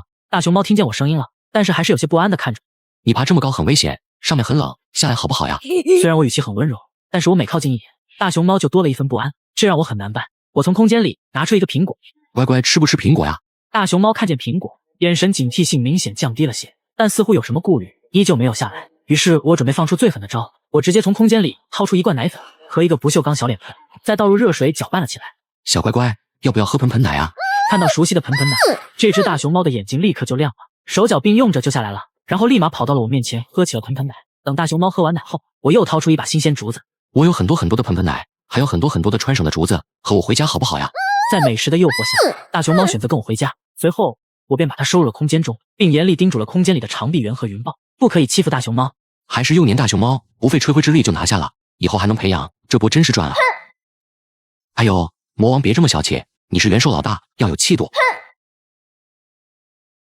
随后我便和魔王来到了廖鹏所说位置，但是让我高兴的心情瞬间没了。廖鹏所说的用来遮掩的杂物已经被人拿开了，上面的防雨布也不见了，而原地仅剩2把武器，那把八面悍剑不见了，这肯定是有人来过这里，而且在拿走一把后也不把伪装复原，就让这2把武器暴露在空气中不管不顾，说明这个人要不是拿不走3把，此时3把应该都不在了。他喵的，敢拿我东西，我倒要看看他有没有命用，去上面闻一闻，记住碰过这些武器的人的味道。随后我便这2把武器收入了空间，走去找那个拿了我东西的人。魔王停在了星海公寓不远处，我要找的人在那里面。魔王无声点点狗头，行，你先回空间，我去看看。我伪装了一番，拿出李2号的身份证混了进去。如今东郊庇护所建设的热火朝天，星海公寓里面布防士兵也少了许多。我一路走一路看，看到的大多数士兵腰间都是带着军刀、匕首一类的冷兵器。快，庇护所工地那边又出现2只巨型野兽了，赶紧过去支援。我转头看去，只见刚刚还在门口的王超正领着一队身着各异衣服的人急匆匆的往门口跑。除了王超，他身后这些人一个个吊儿郎当，毫无军姿，身上没有一点士兵的气质，有些看起来嚣张无比。看着这些人，我一下子就想到了部队一直在征召进化者的事。很显然，这些人就是招进来的进化者。就在这时，我发现其中一个人的身上正是我给廖鹏图纸打造的8面悍剑。此时，那个人正从我身边跑过，忽然伸出手肘朝着我撞了过来。这一下没有留力，要是真是普通人的胸腹受了这一击，至少也是一个骨裂。好在这男子身后的人看到了这一幕，都是见怪不怪了。如今他们已经是进化者，地位超然，欺负几个看不顺眼的普通人算什么？却不曾想到09不是普通人。我不主动惹事，但也不会让别人欺负到自己头上来。我直接用手肘撞了回去。找嘎。其实我有时候会想，如果选择退一步，可能就会海阔天空，也不会有后面接踵而来的麻烦。可是为什么要退呢？忍一时越想越气，退一步越想越亏。我努力让自己变强，不是为了让自己忍气吞声的。怎么回事？长官，这人打了王鑫。王超脸色沉了下来，不过不是对我的，而是对这些进化者。要不是庇护所急需支援，王超哪里还会站在这里和这些二流子好好说话？王鑫不舒服就自己先回去休息，下次小心点。王长官，他打伤了我，就这么算了吧。王超虽然没有看到刚刚那一幕，但他深知这些进化者是什么德行，尤其是这个王鑫，他接到的投诉最多的就是这个人。一个进化者还会被普通人打伤，你加入进化者队伍是来搞笑的，你别去支援也好，省得给野兽加餐。闻言，一围观的幸存者都忍不住笑了出来。还进化者呢，平时威风的要上天，这会哭爹喊娘的。绣花枕头中看不中用呗，就欺负我们这些普通人还行，随便出来一个练过几手的，肯定把他们打趴下。哎，你是没看到，我看得清清楚楚，他自己用手肘撞人，结果那人也回了他一下，他就叫他比干了娘还惨。王鑫气得咬牙，满脸狠厉地扫过那些不知嘎活的幸存，想努力记住这些嘲笑自己的人的脸。好，很好，小子，有种你就别走。其他人现在立刻马上去支援庇护所，别让我说第二遍。见王超带人离开，围观怕惹上麻烦的幸存者也赶紧散去，我也准备离开，只是临走前对着王鑫挑挑眉，露出一个挑衅的眼神。但这王鑫哪里受得了，他本来就不打算放我，再被我这样挑衅一般更想嘎了我。看着离去背影，王鑫握起另一只拳头，想都没想就追出来了。邢长官，你回来了。来人是一身便装，并没有穿军服，身材较小纤细，明明还是个女孩，却被士兵称为长官。如果09还在这，就能认出这人就是上次嘎了一家3口的女孩秦霜。就再给我一次机会吗？今天看你还往哪跑？你骨头很硬对吧？我今天就把你的骨头敲断。你还真是蠢呢，嘎路一条你都敢追进来。王鑫听到这里，心底咯噔一声，还以为这条巷子里有埋伏，四下张望了一圈，发现什么都没有，顿时松了一口气。你不会以为你练过几手就是我们进化者的对手吧？我告诉你，我可是掌握了神一样的力量，绝对不是你这样的蝼蚁可以抗衡的。这就掌握了神的力量了。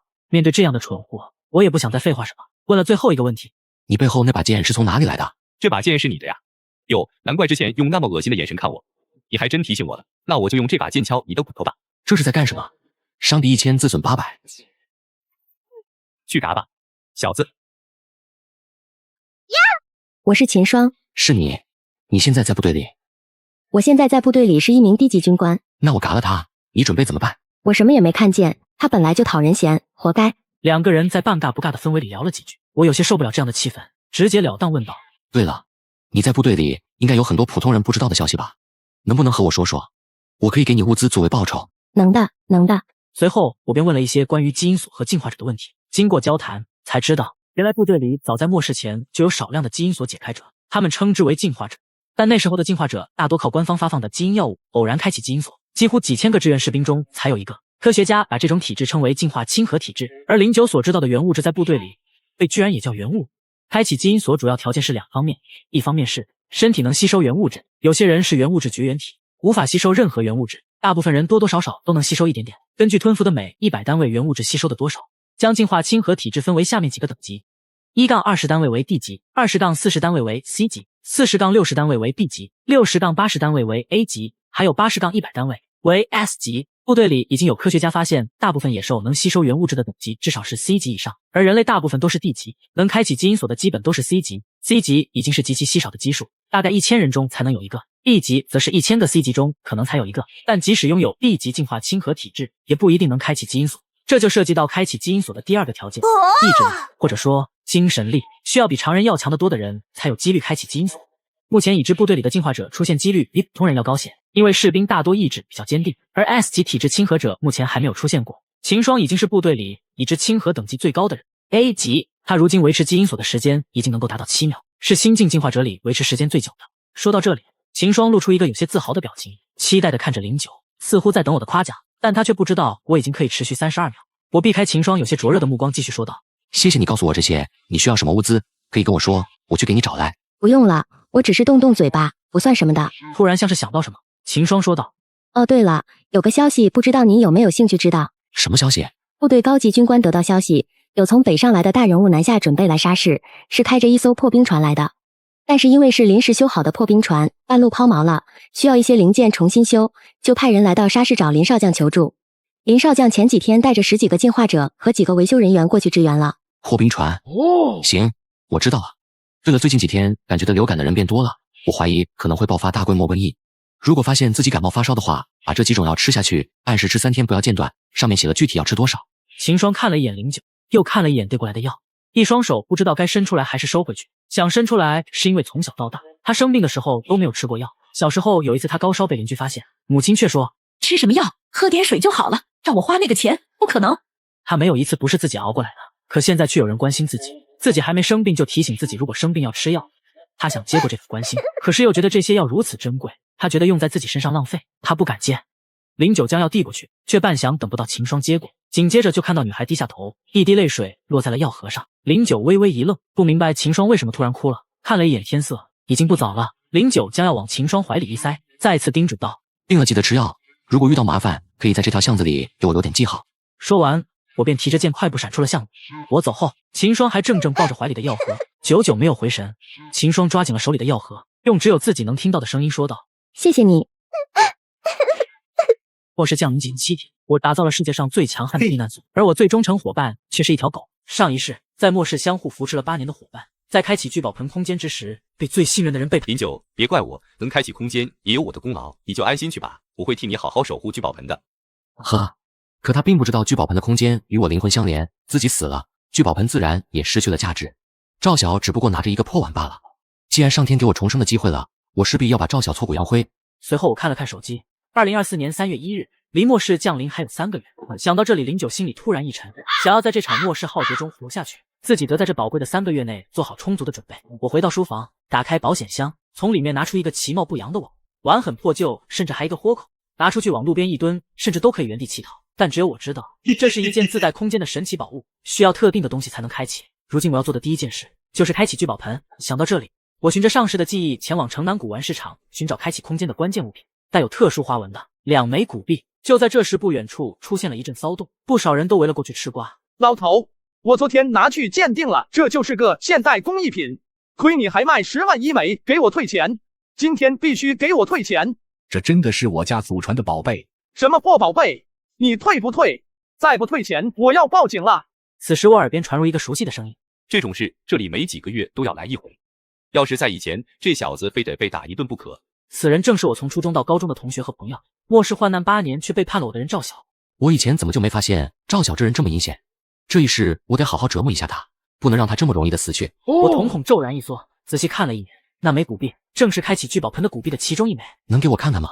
这个大叔见我是个比他年纪还小的学生，便不耐烦地摆了摆手道：小屁孩，走开走开，一边玩去！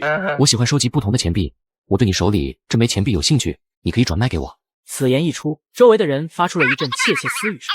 这小伙子傻了吧？明明是假的，他还想收？这还是个学生吧？他有这么多钱吗？10万块，我当城管3年不吃不喝，才有这么多钱。有这钱给我多好，买这破铜板干嘛？此时大叔听到我愿意接手，便立刻将古币交到我手里。我感受着挎包里聚宝盆传出的热意，确认这就是自己要找的东西。10万转让给我，15万你拿走。我瞬间笑了，坐地起价。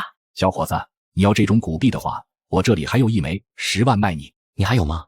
老头从怀里掏出另1枚古币，接过古币，聚宝盆瞬间就有了反应。好，这枚我要了。帅哥，你看我手里这枚，你也收了呗。刚刚叫你10万卖我，你不卖，现在我已经有1枚了，你手里这枚对我意义不大了。现在我10万卖你，我收过来也是10万，不赚你的，可以了吧？5万、8万，一口价8万，互相退一步，行了吧？回到家，拿出了微微发热的聚宝盆。上一世我只找到1枚古币，只触发了空间功能，这一世偶然寻到2枚，不知道聚宝盆会发生怎样的变化。09将1枚古币放入其中，我眼前一花，出现了一个类似于游戏的界面。不知道这辈子多1枚古币聚宝盆会不会发生一些别的变化？物品复制，是我想的那个复制吗？我在古玩市场寻得关键古币后，投入聚宝盆中开启了黑间努力。在投入第2枚时，聚宝盆的功能比上一世增加了一项物品复制功能。我立即试验一盆物品复制，下一秒5根金条凭空出现，从半空中落下。我看了聚宝盆界面，物品复制次数已经减少。现在的国际金价是430元一克，当铺价格比市场价低10元。我手里的5根金条是父亲留下的，现在可以卖105万。现在又经过物品复制，我的资产瞬间多了105万。聚宝盆，这才是真正的聚宝盆呀！夏国曾经有个关于聚宝盆的传说，其中就有个叫沈万三的人，他得到的聚宝盆，他随便放什么东西进去，都可以得到满满一盆。因此，沈万三也成为了一个有名的富豪。09拿出复制出的5根金条，用来升级聚宝盆。升级空间。此时，聚宝盆界面上突然闪出几个红字：复制物品不可用于升级。随后09只好拿出原来的金条进行升级。升级空间。3年前，09的父亲意外身亡，留下了一笔遗产和1000万的高额死亡赔偿金。看着手里财产，09思考了一会儿，便有很多想法。首先便是把房子卖掉。南方建筑大部分都是散热好，防寒一般，以至于末世一来，南方城市冻死者十有八九。09拿出手机联系了多家房产中介，他只有一个要求：快速出手，全款交付，最低价900万。离开学校后，09来到一家当铺，将5根复制出来的金条出手后，卡里到账105万。09刚离开当铺，手机一阵响动。哥几个今晚上有空吗？一起聚聚呗。我有空，这次去哪耍？林哥带我们飞。去花朝会所，我把这几个月工资都花进去，也要请你们搓一顿好的。谁让你们是我最好的兄弟？带我一个。好啊，晚上几点？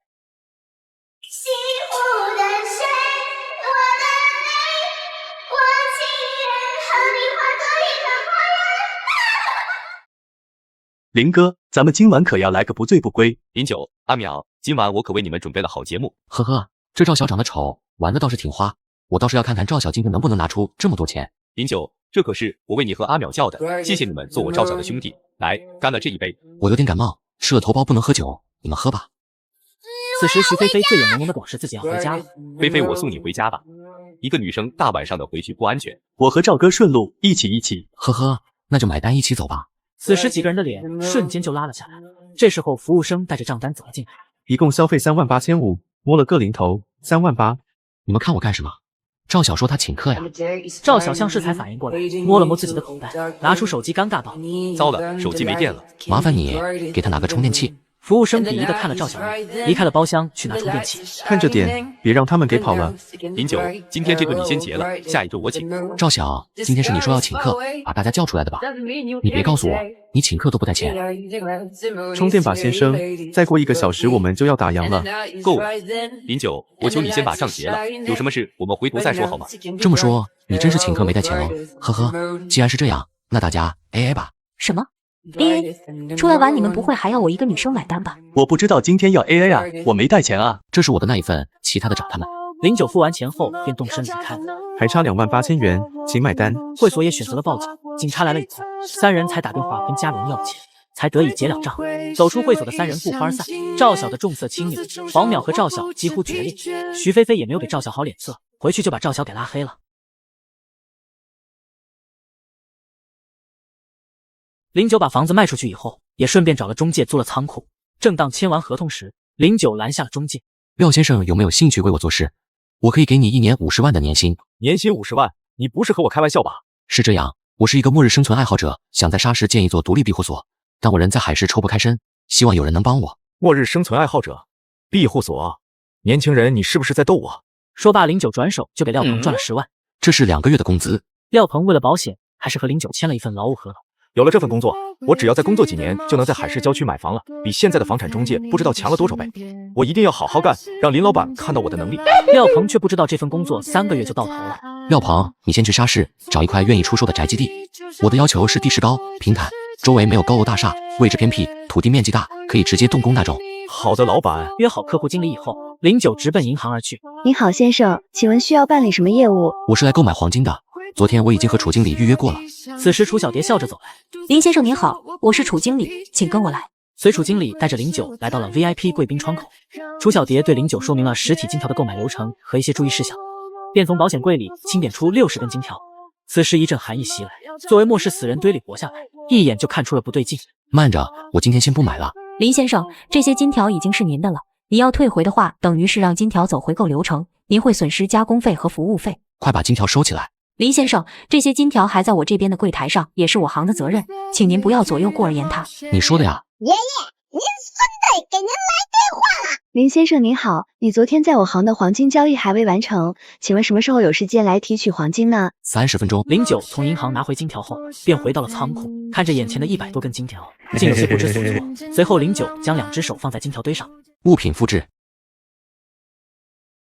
09数了数现有的金条数，一共246根，足足有1亿元，换成任何人都可能会高兴疯掉。随后便提出复制出的60根金条放在一旁，准备卖回银行，然后把另外63根复制品放在另一边，想办法熔掉再出售。空间升级，升级，升级，升级，升级，升级。随着原来的金条被消耗完，聚宝盆的空间也出现很大变化，整整22次复制次数，真不错呀，真不错。你看，前往商场购买防寒服，这个，每套拿200件，全部给我包起来。啥？您耍我的吧？此时徐菲菲刚好路过这家店铺，身旁还有她的现男友李多余。09，真巧呀，你也在这里。09只是点点头，便不再看他，让导购员快点打包。菲菲，那是谁呀？是我的高中同学。看样子是一个只买得起打折货的穷是不是还要穿着打折货出去装？你是说你愿意帮我买单？对，你看中的这几款打折货，我都帮你买了。你有钱吗？说话算话吧。当然，你就是多选几款，我都给你付了。李多余每个月零花钱30万，为了在喜欢的女孩面前维持自己的富二代形象，这点钱自认为还是出得起的。送上门的冤大头，那我可就不客气了。随后09又换了一家服装店，对着好几件衣服选了一通后，我刚刚说的那几件，每件拿50件，全部给我包起来。你说什么？他说的这几款都帮我付钱。我刚刚问了你的，你说多选几件都付得起，你该不会是付不起吧？你该不会没钱还出来装？你敢罚我？李多余怒气上涌，觉得09在戏耍他，目的是为了让他在徐菲菲面前丢脸。此时就连徐菲菲都觉得09在故意刁难李多余了。一个人买200件保暖的外套，穿10年20年也穿不完吧？我要买的就是200件。李多余怒极反笑道：你一个买打折货的穷屌丝能买得起200件？你要是买得起200件，我就跪下叫你爷爷。叫爷爷？谁知道你说完是不是又和刚才一样像个屁放了？哦不，屁都还能听得响，你说的话连屁都不如。放屁！我这人向来说话算话，但你怎么证明你不是为了坑我故意说要买200件？很简单，我先买了这200件，如果我买得起，今天我在这个商场的所有消费都由你买单。那你要是买不起呢？如果我买不起，你想怎样就怎样。导购员算好价格后，将刷卡机拿到09的面前，按密码、出小票、签字，整个流程一气呵成，送到这个地址就行。他真买了200件，小票呢？让我看看。既然能花58万和我打赌，那为什么还要在清仓折扣区买衣服？是不是脑子有病？看清楚了吗？可以履行赌约了吗？李多余果断拿出卡，直接丢在09身上。愿赌服输，接下来你在这座商场的消费都由我买单。随后09买了各式各样内衣内裤和一些其他的生活用品后，刷爆了李多余的卡才肯罢休。好，你很好，你给我等着。李多余狠狠瞪了09一眼，连卡都不要了。他转身就走了，像下定了某种决心，再也没有看我一眼。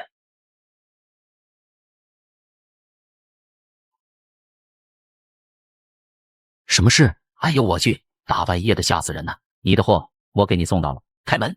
货车直接开入仓库，阿彪将一桶桶油抱了下来。09一直没动，是因为他绝对不会把后背露给不信任的人。财帛动人心，在足够的利益面前，任何人都可以化身成魔鬼。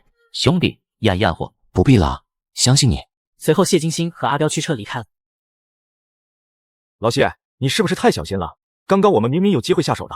不是我太小心了，是那个年轻人太小心了。你没发现这个年轻人从头到尾一直对我们非常警惕吗？只是一个豆芽菜而已，我随手就捏嘎了他。我可不这么认为。刚刚站在他身边的时候，我有一种感觉，只要我有什么动作，就会立刻被嘎掉。真的？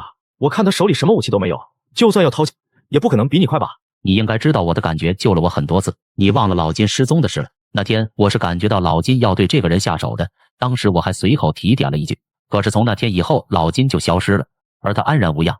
这说明什么？不用我说了吧？而且能在海市把事情处理得那么干净，不是我高看这小子，我还觉得我小看了他。今天还好我们提前说好了，只是试试有没有机会，没有机会就走。事实证明我们没有出手是对的，如果我们出手了，至少有一个人要交代在那里。认识了这么多年，你知道我一向看人很准，听我的，以后别招惹这小子。我有预感，这小子只要不死，以后绝对不会默默无闻的。对了，我们也准备囤一些柴油和汽油吧，最近多备点货。我总觉得有些不安，好像有什么事要发生一样。这块地是我5年前买下的，我先是花了大价钱修了水泥路，然后又是修建道观，这中间一切都很顺利。原本我以为自己会在这间道观养老，但是万万没想到，道观修好没多久，山下的村民带了好几个人就跑到我的道观里闹事。你个老道士，为什么在这里修道观？这座山下面是我们村的龙脉，你这破道观压到我们村的龙脉了。我当时也是从村里人手里收来的，收的时候已经说得很清楚自己要修道观。当时那个村民也没有说这座山头不能修道观，修建过程中也没人阻止，偏偏道观都建好了才出来说事，这不是纯纯牛马吗？而且我的道观合法合规，我觉得村民想强拆也不可能吧。然而事情并没有我想的那么简单，从那天开始，村民们守在山下的水泥路口，阻止任何车辆上山。此路是我修，此山是我开，要想从此过，留下买路财，没钱的话滚滚滚。我开设道观也是为了吸引香客，没了香客就少了一大笔收入来源，然后又有大妈每天来到观门口骂街，赶又赶不走，骂又骂不了。我当时真想请祖师爷出来施法赶走他。我之后又和村民几次交涉了几次，最后给了2万块钱，这件事才解决。但是我以为这件事应该结束了，没想到过了1个月，又有村民把路拦了。我去找村长理论，结果没想到上次2万块钱是上个月的费用，以后每个月都要给我们交2万。从那以后，村民变本加厉，这些村民的招数层出不穷，我一个人对抗400人，从精神到肉体都精疲力尽。最终我只能放弃这间道观，另谋出路了。真是穷山恶水出刁民。廖鹏听完胖道士的讲述，又气又愧疚，甚至有些不敢看09。对不起老板，都是我没有打听清楚，我再去看看别的地方还有没有合适的。这块地就算我自己买了，老板从我的工资里扣吧。不必了，就这块地，你先去联系一个靠谱的施工队，明天开工。老板，这我有解决的办法，照我说的话去做吧。这件事情其实根本不需要解决，等庇护所建好，至少是2个月后的事了。极寒到来，这些村民就自顾不暇了，而对付恶人，09也很有经验，只要比他们更恶就可以了。正当09准备起身离开饭局时，胖道士出口道：“等等，小兄弟，你是个好人，这事是我做的不地道。这本册子是我之前用来强身健体的，如今道观没了，我也想好了，准备还俗。这本册子对我来说也没那么重要了，就送给你了。我总觉得你挺合眼缘的，谢谢。09找到廖鹏，将自己昨晚设计出来的图纸交给他，和他讲明关键。好的，老板，我会找工程师完善一下设计图。另外您说的挖井，这里本来就有一口井，被埋在废墟里面了。刚才施工的师傅跟我说，我才发现。09有些惊讶，这就是意外之喜。接下来几天，09都待在沙市，工程师商讨设计庇护所设计方案等等，闲暇时间就练习那本养生诀。然而3月22号凌晨，一通电话让临时放弃了继续留在沙市跟进工程的想法。老板，仓库着火了。怎么起火的？货物怎么样？我也不知道啊，我睡着睡着也没听到什么声音，不知怎么的起火了。幸好我发现的早，货物烧掉一小部分。09只能先放下这边的工，然后坐着当天的飞机。刚坐车回到仓库门口，就听到仓库里传出一个大嗓子：“给我把里面的东西全部扔出去！”你们不能这么做，我的老板很快就回来了。此时只见几个搬运工人正拿着一箱箱货物往外扔。你们在干什么？老板，你终于回来了！刚刚我还在指挥人卸货，这几个人突然跑进来，说仓库是他们的了，把我们货物直接扔出来了，我拦都拦不住。原来你就是09，来的正好。这间仓库从今天起租给我。小子，你烧了房东的仓库，人家不愿意租给你了，识相的立刻拿着你的东西滚。我签了合同，房租还没有到期，租不租不是你嘴上说了算，让房东拿着违约金过来和我谈。我现在给你们1分钟从我的地方滚出去。呵呵，毛都没长齐，还挺唬人的。10分钟后，叔叔来了，问了09一些详情后，准备把这几个人抓回去。慢着 ，Sorry， 昨天拼了卡座，现在我才起，前天见面的。随着电话铃声响起，只见一个中年人和一个年轻人走进了仓库，此人正是李多余和他父亲。李多余父亲的将其中一名叔叔拉到一边，说了几句，又打了个电话：“爷爷，您孙子给您来电话了。09，你的工人差点烧了我的仓库，仓库我不租了。剩下的租金和押金我都退给你，你尽快搬出去吧。合同里没有这一条，而且火灾的事情还没调查清楚。别调查了，都是你惹的事，你快搬走吧。算我求你，这个月的租金我也全部退给你。说完便挂断了电话，并且立刻就将6万块钱全部给退了回来。李多余走了过来，冷笑着看着09。这就是你得罪我的下场。好戏才刚开始，我会让你在海市混不下去。你说什么？你不是你爸亲生的？我没这么说，他在胡说八道。把这个人带回去。慢着，我刚才已经说了，是他们先动的手。对方的证人比你多，我们有权重新调查。先跟我们走一趟。可我有证据啊！09咧开嘴，眼底一片冰冷，拿起手机道：“我搬进来的时候，在仓库里安装了好几个监控，你们刚刚在角落里说了什么？应该也被录下来了，我找出来给你看看。鼠鼠见状，快速出手朝着灵石抓去。09闪身躲过。哎呀，怎么突然要抢我手机啊？吓得我都把录像发到网上去了。此时所有人都没有想到，只租1个月，居然还装监控。李多才要赶在事情发酵以前将这条发到网上的视频拦截下来。可惜他不知道09原来在网上的就有几10万粉丝，粉丝第一时间看到了不小心发出去的录像，并且开始疯狂转发。李多才想阻止已经来不及了。此时视频很快冲上了热搜第一，现场其中一位鼠鼠手机响起。好，行，我知道了，把那几个人带走。随后鼠鼠带着人走后，将老黄工资结了并把他打发走了。随后将东西收入空间，便立刻订了去沙市的机票离开。很快，伴随着热搜的发酵，李多余也被上面查封。呵呵，看来末世没来，这个富二代就做不成了。09，真的是你？你最近跑哪去了？我没事，我这段时间心情不好，在沙市旅游，你要不要过来玩几天？好啊，我这就去请假几天，好好陪陪你。那个年轻人在做啥？做法吗？看着是挺邪乎的，看他见的那个东西就不像个正常的。那我们还要钱吗？要，必须要，咱怕啥？明儿就去要。我去你爹商量一下这次怎么个要法。人呢？出来！什么事？小兄弟，你建的这座房破坏了我们村子的风水，我们村子里最近鸡鸭都嘎了好几头了，你说这事怎么办？啊，你们的鸡鸭嘎了关我什么事？李大娘见09不承认，也冲着09吼道：怎么不关你事？就是从你房造起来之后，我们的鸡鸭才开始嘎的。09也被这理由气笑了，心想这些村民可真会找理由啊。那你们还不快搬走？这是我们村，你是外来人，该搬走也是你搬走啊，不搬走你就赔钱吧。我不会搬走的，当然钱我也不会赔的。09知道这些村民是想讹他，道长就是被他们气跑了，不然这块地也轮不到自己。李大爷见09这么固执，便心生一计。只见李大爷拄着拐杖朝09走去，突然一个踉跄，哎呦喂！李强见此情景，便知道老爹开启了第二套方案，便附和道：爸，你怎么了爸？你居然打我爸！呵呵，我碰都没碰到他一下。我们都看到了，你别想耍赖，赔钱，拿5万块钱出来，这事就算了。你敢不赔，我们就找治安员，找记者曝光你。行啊，赶紧报警吧。09当然不怕，刚租的仓库他都安装监控，自家门前会不安装监控吗？李强知道报警肯定自家理亏，自然是不可能报警的。见09油盐不进，便凶神恶煞地冲09吼道：不赔就给我爸爸偿命！慢着，别急。09假装做出思考着，绕着李大爷走了2圈，像是在观察李大爷的情况。突然09伸出脚，一脚踩在李大爷垂在地面上的手背上。我把你爸治活了，这下不用赔命了吧？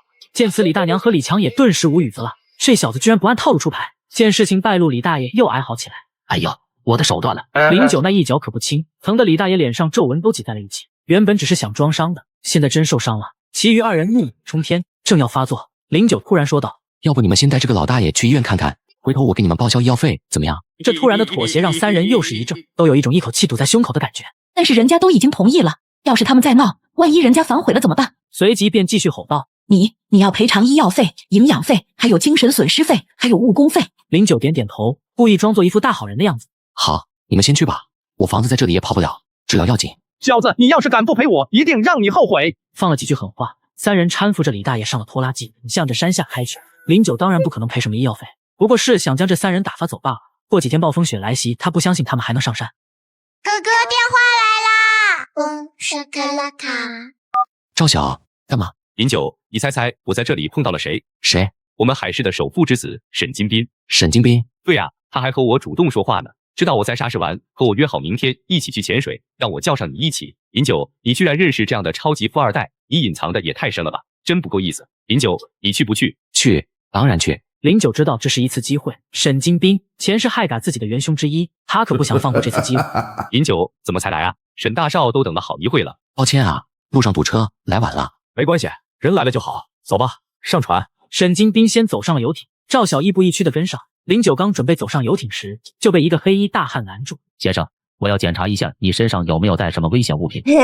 我是受邀来玩的，这是你们对待客人的态度吗？先生，这只是为了整艘游艇上的人的安全，属于正常流程。呵呵，既然这样，那我不玩了。09刚要离开，身后的保镖却是脚步一动，拦住了去路。怎么，走还不让我走？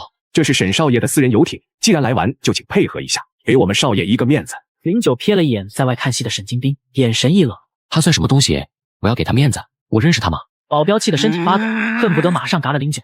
怎么，光天化日之下还想动手不成？沈金斌这时候才走上前来，意味不明的说道：阿彪，这可是我异父异母的弟弟，怎么这么没眼力见？此话一出，所有人都震惊的看向了09，眼神是震惊中掺杂着鄙夷中夹着不屑。然而这件事对09来说却是一份侮辱。母亲嫁给了嘎父仇人的父亲。你在说什么？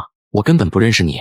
沈金斌露出一个恍然大悟的表情，说道：“哦，对，你妈和我爸结婚那天你没来。正式自我介绍一下，我叫沈金斌，是你母亲的继子。她是个好母亲，对我比这亲生儿子还好。”哦，是吗？看来你很喜欢给别人当儿子。眼见气氛不对，赵晓赶紧过来打圆场。哈哈哈，这不是出来玩吗？出来玩就要开开心心。你们看，今天的大海真好看。赵晓可不是为了09缓和气氛，游艇上4个身穿黑衣的魁梧大汉，此刻全部虎视眈眈地看着他们两个，稍有一点多余的动作，可能都得交代在这里。09，好汉不吃眼前亏，人家是豪门少爷，我们顺着点，他也不丢人，让他搜吧。搜吧。阿彪轻蔑地看了09一眼，一番搜索后，确认临时身上没有带什么危险物品，这才走进了船舱。少爷，确认过了，没带什么东西。不过那个叫09的有长期锻炼身体，估计有2下子，一会下了水就由我出手解决了他。就这样嘎了他也太便宜他了，居然敢阴阳我，我要让他后悔来过这个世上。在游艇上玩了半小时后，终于到了潜水的地方了。几人带好装备就跳入了海中。5月的水本会带着丝丝凉意，但这里是沙市，水温刚刚好，水下的世界风景绮丽。09游在最前方四处观赏，如果没有身后一直若有若无的注视和杀意的话，那将是一场不错的旅行。众人游到一片珊瑚礁附近时，沈金兵给了阿彪一个动手的手势。阿彪看到指令，点点头，朝着09游了过去。09其实一直在用余光看着身后，只是没想到动手的这么快。09悄悄地从空间中取出一条鳄鱼，朝着身后扔去。身后的阿彪也被脸上突然出现的鳄鱼吓了一跳，连忙转身往回游走。在几声痛苦的尖叫声后，身后的几人便都成为了鳄鱼的食物，其中包括赵晓在内。随后09又取出潜水艇，飞速地离开了此水域。最近2天，上面有人截停了夏国所有的出口物资。市长凌晨接到电话，整个海市都要停电1天。我们还没查到具体原因是因为什么。审犯人眉头紧锁，感觉一定有什么大事可能发生。这个时代是一个信息时代，谁能掌握第一手信息，谁就能做第一个吃螃蟹的人。审犯人能有今天的成就，和他一直都很紧着上面的步伐是分不开的。审犯人对这次看不透上面的动作有些焦躁。这时，审犯人的私人电话突然响了。秘书接通电话后，听完便冷汗直流。沈总，那个，快说，你是不是想嘎？吞吞吐吐的干嘛？下面传来消息说您的儿子嘎了。哪个儿子？沈金斌。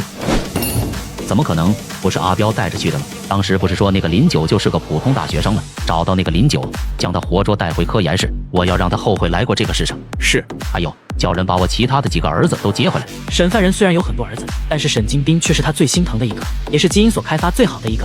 此时，一个美丽的女人推门进来，一张温婉的脸上看不出岁月痕迹。如果09在这里，就会认得这个女人。这个女人正是他改嫁的母亲吕思月。发生了什么事了？那么生气？要是气坏了身体，我的下半生幸福怎么办呀？什么事？你的宝贝好儿子打了我儿子啊？不可能啊！他从小到大连鱼都没嘎过，怎么会嘎人？审犯人阴沉着脸，狠狠地对吕思月吼道：“你现在就给他打电话，让他立刻回到海市。”吕思月意识到这件事是真的，瞬间就慌了，立马掏出了手机拨给了09。哥哥，电话来啦！09拿起手机看了一眼是吕思月，就随手挂掉了。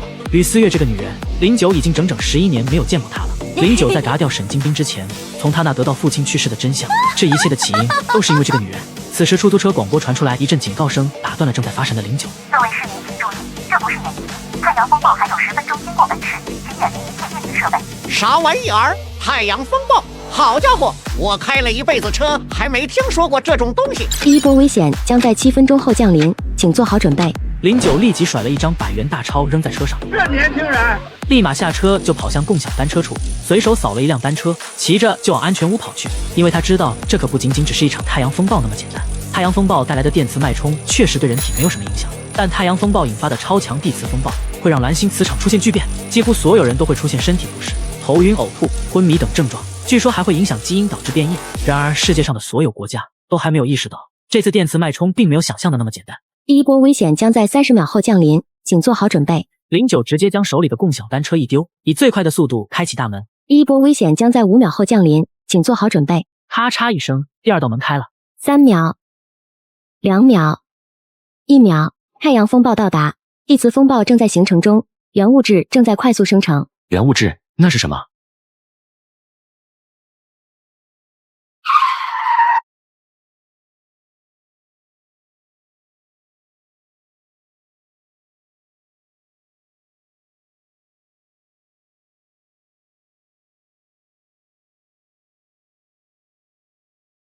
整个蓝星外太空，大大小小卫星一个个的爆开，如同一场烟花大秀。而蓝星上的所有设备都在此刻突然失去了信号，但这还只是个开始。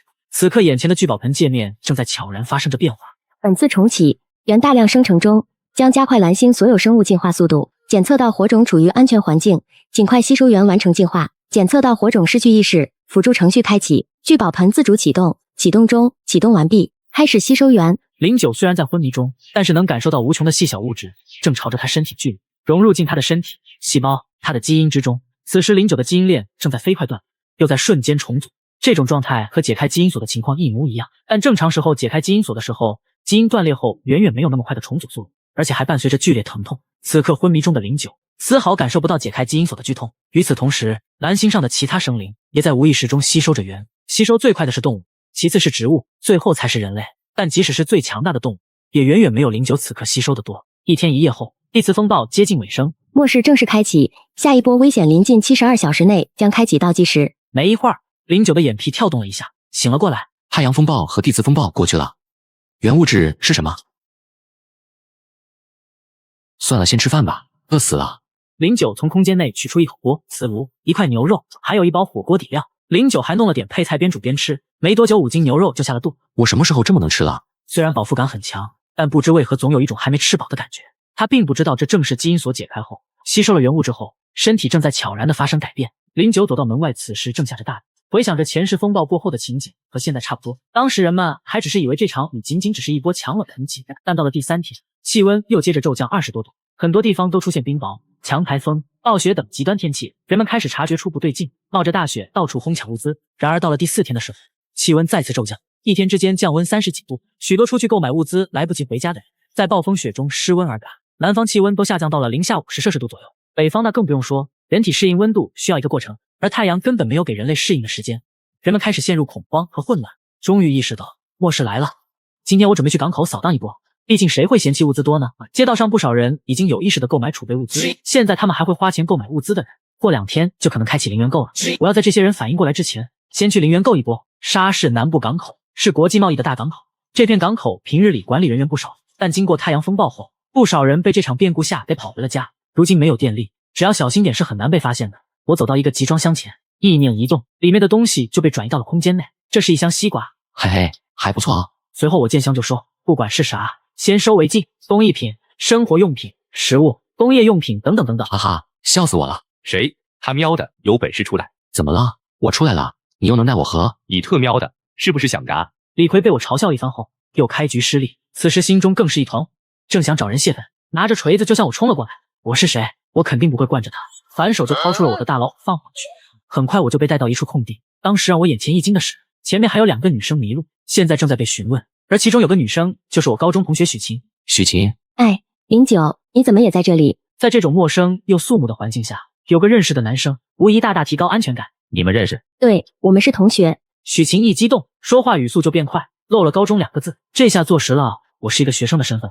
你们在这里等等，我找个熟悉沙市地形的战友送你们去学校。说完便转身离开了。小琴，这是谁呀？一旁还带着哭腔的李小小抽抽搭搭的问道。我是雕塑系的学生，同时也对许晴挤挤眼。许晴正疑惑09什么时候变成雕塑系学生了，在对上我的眼睛后立刻明白过来。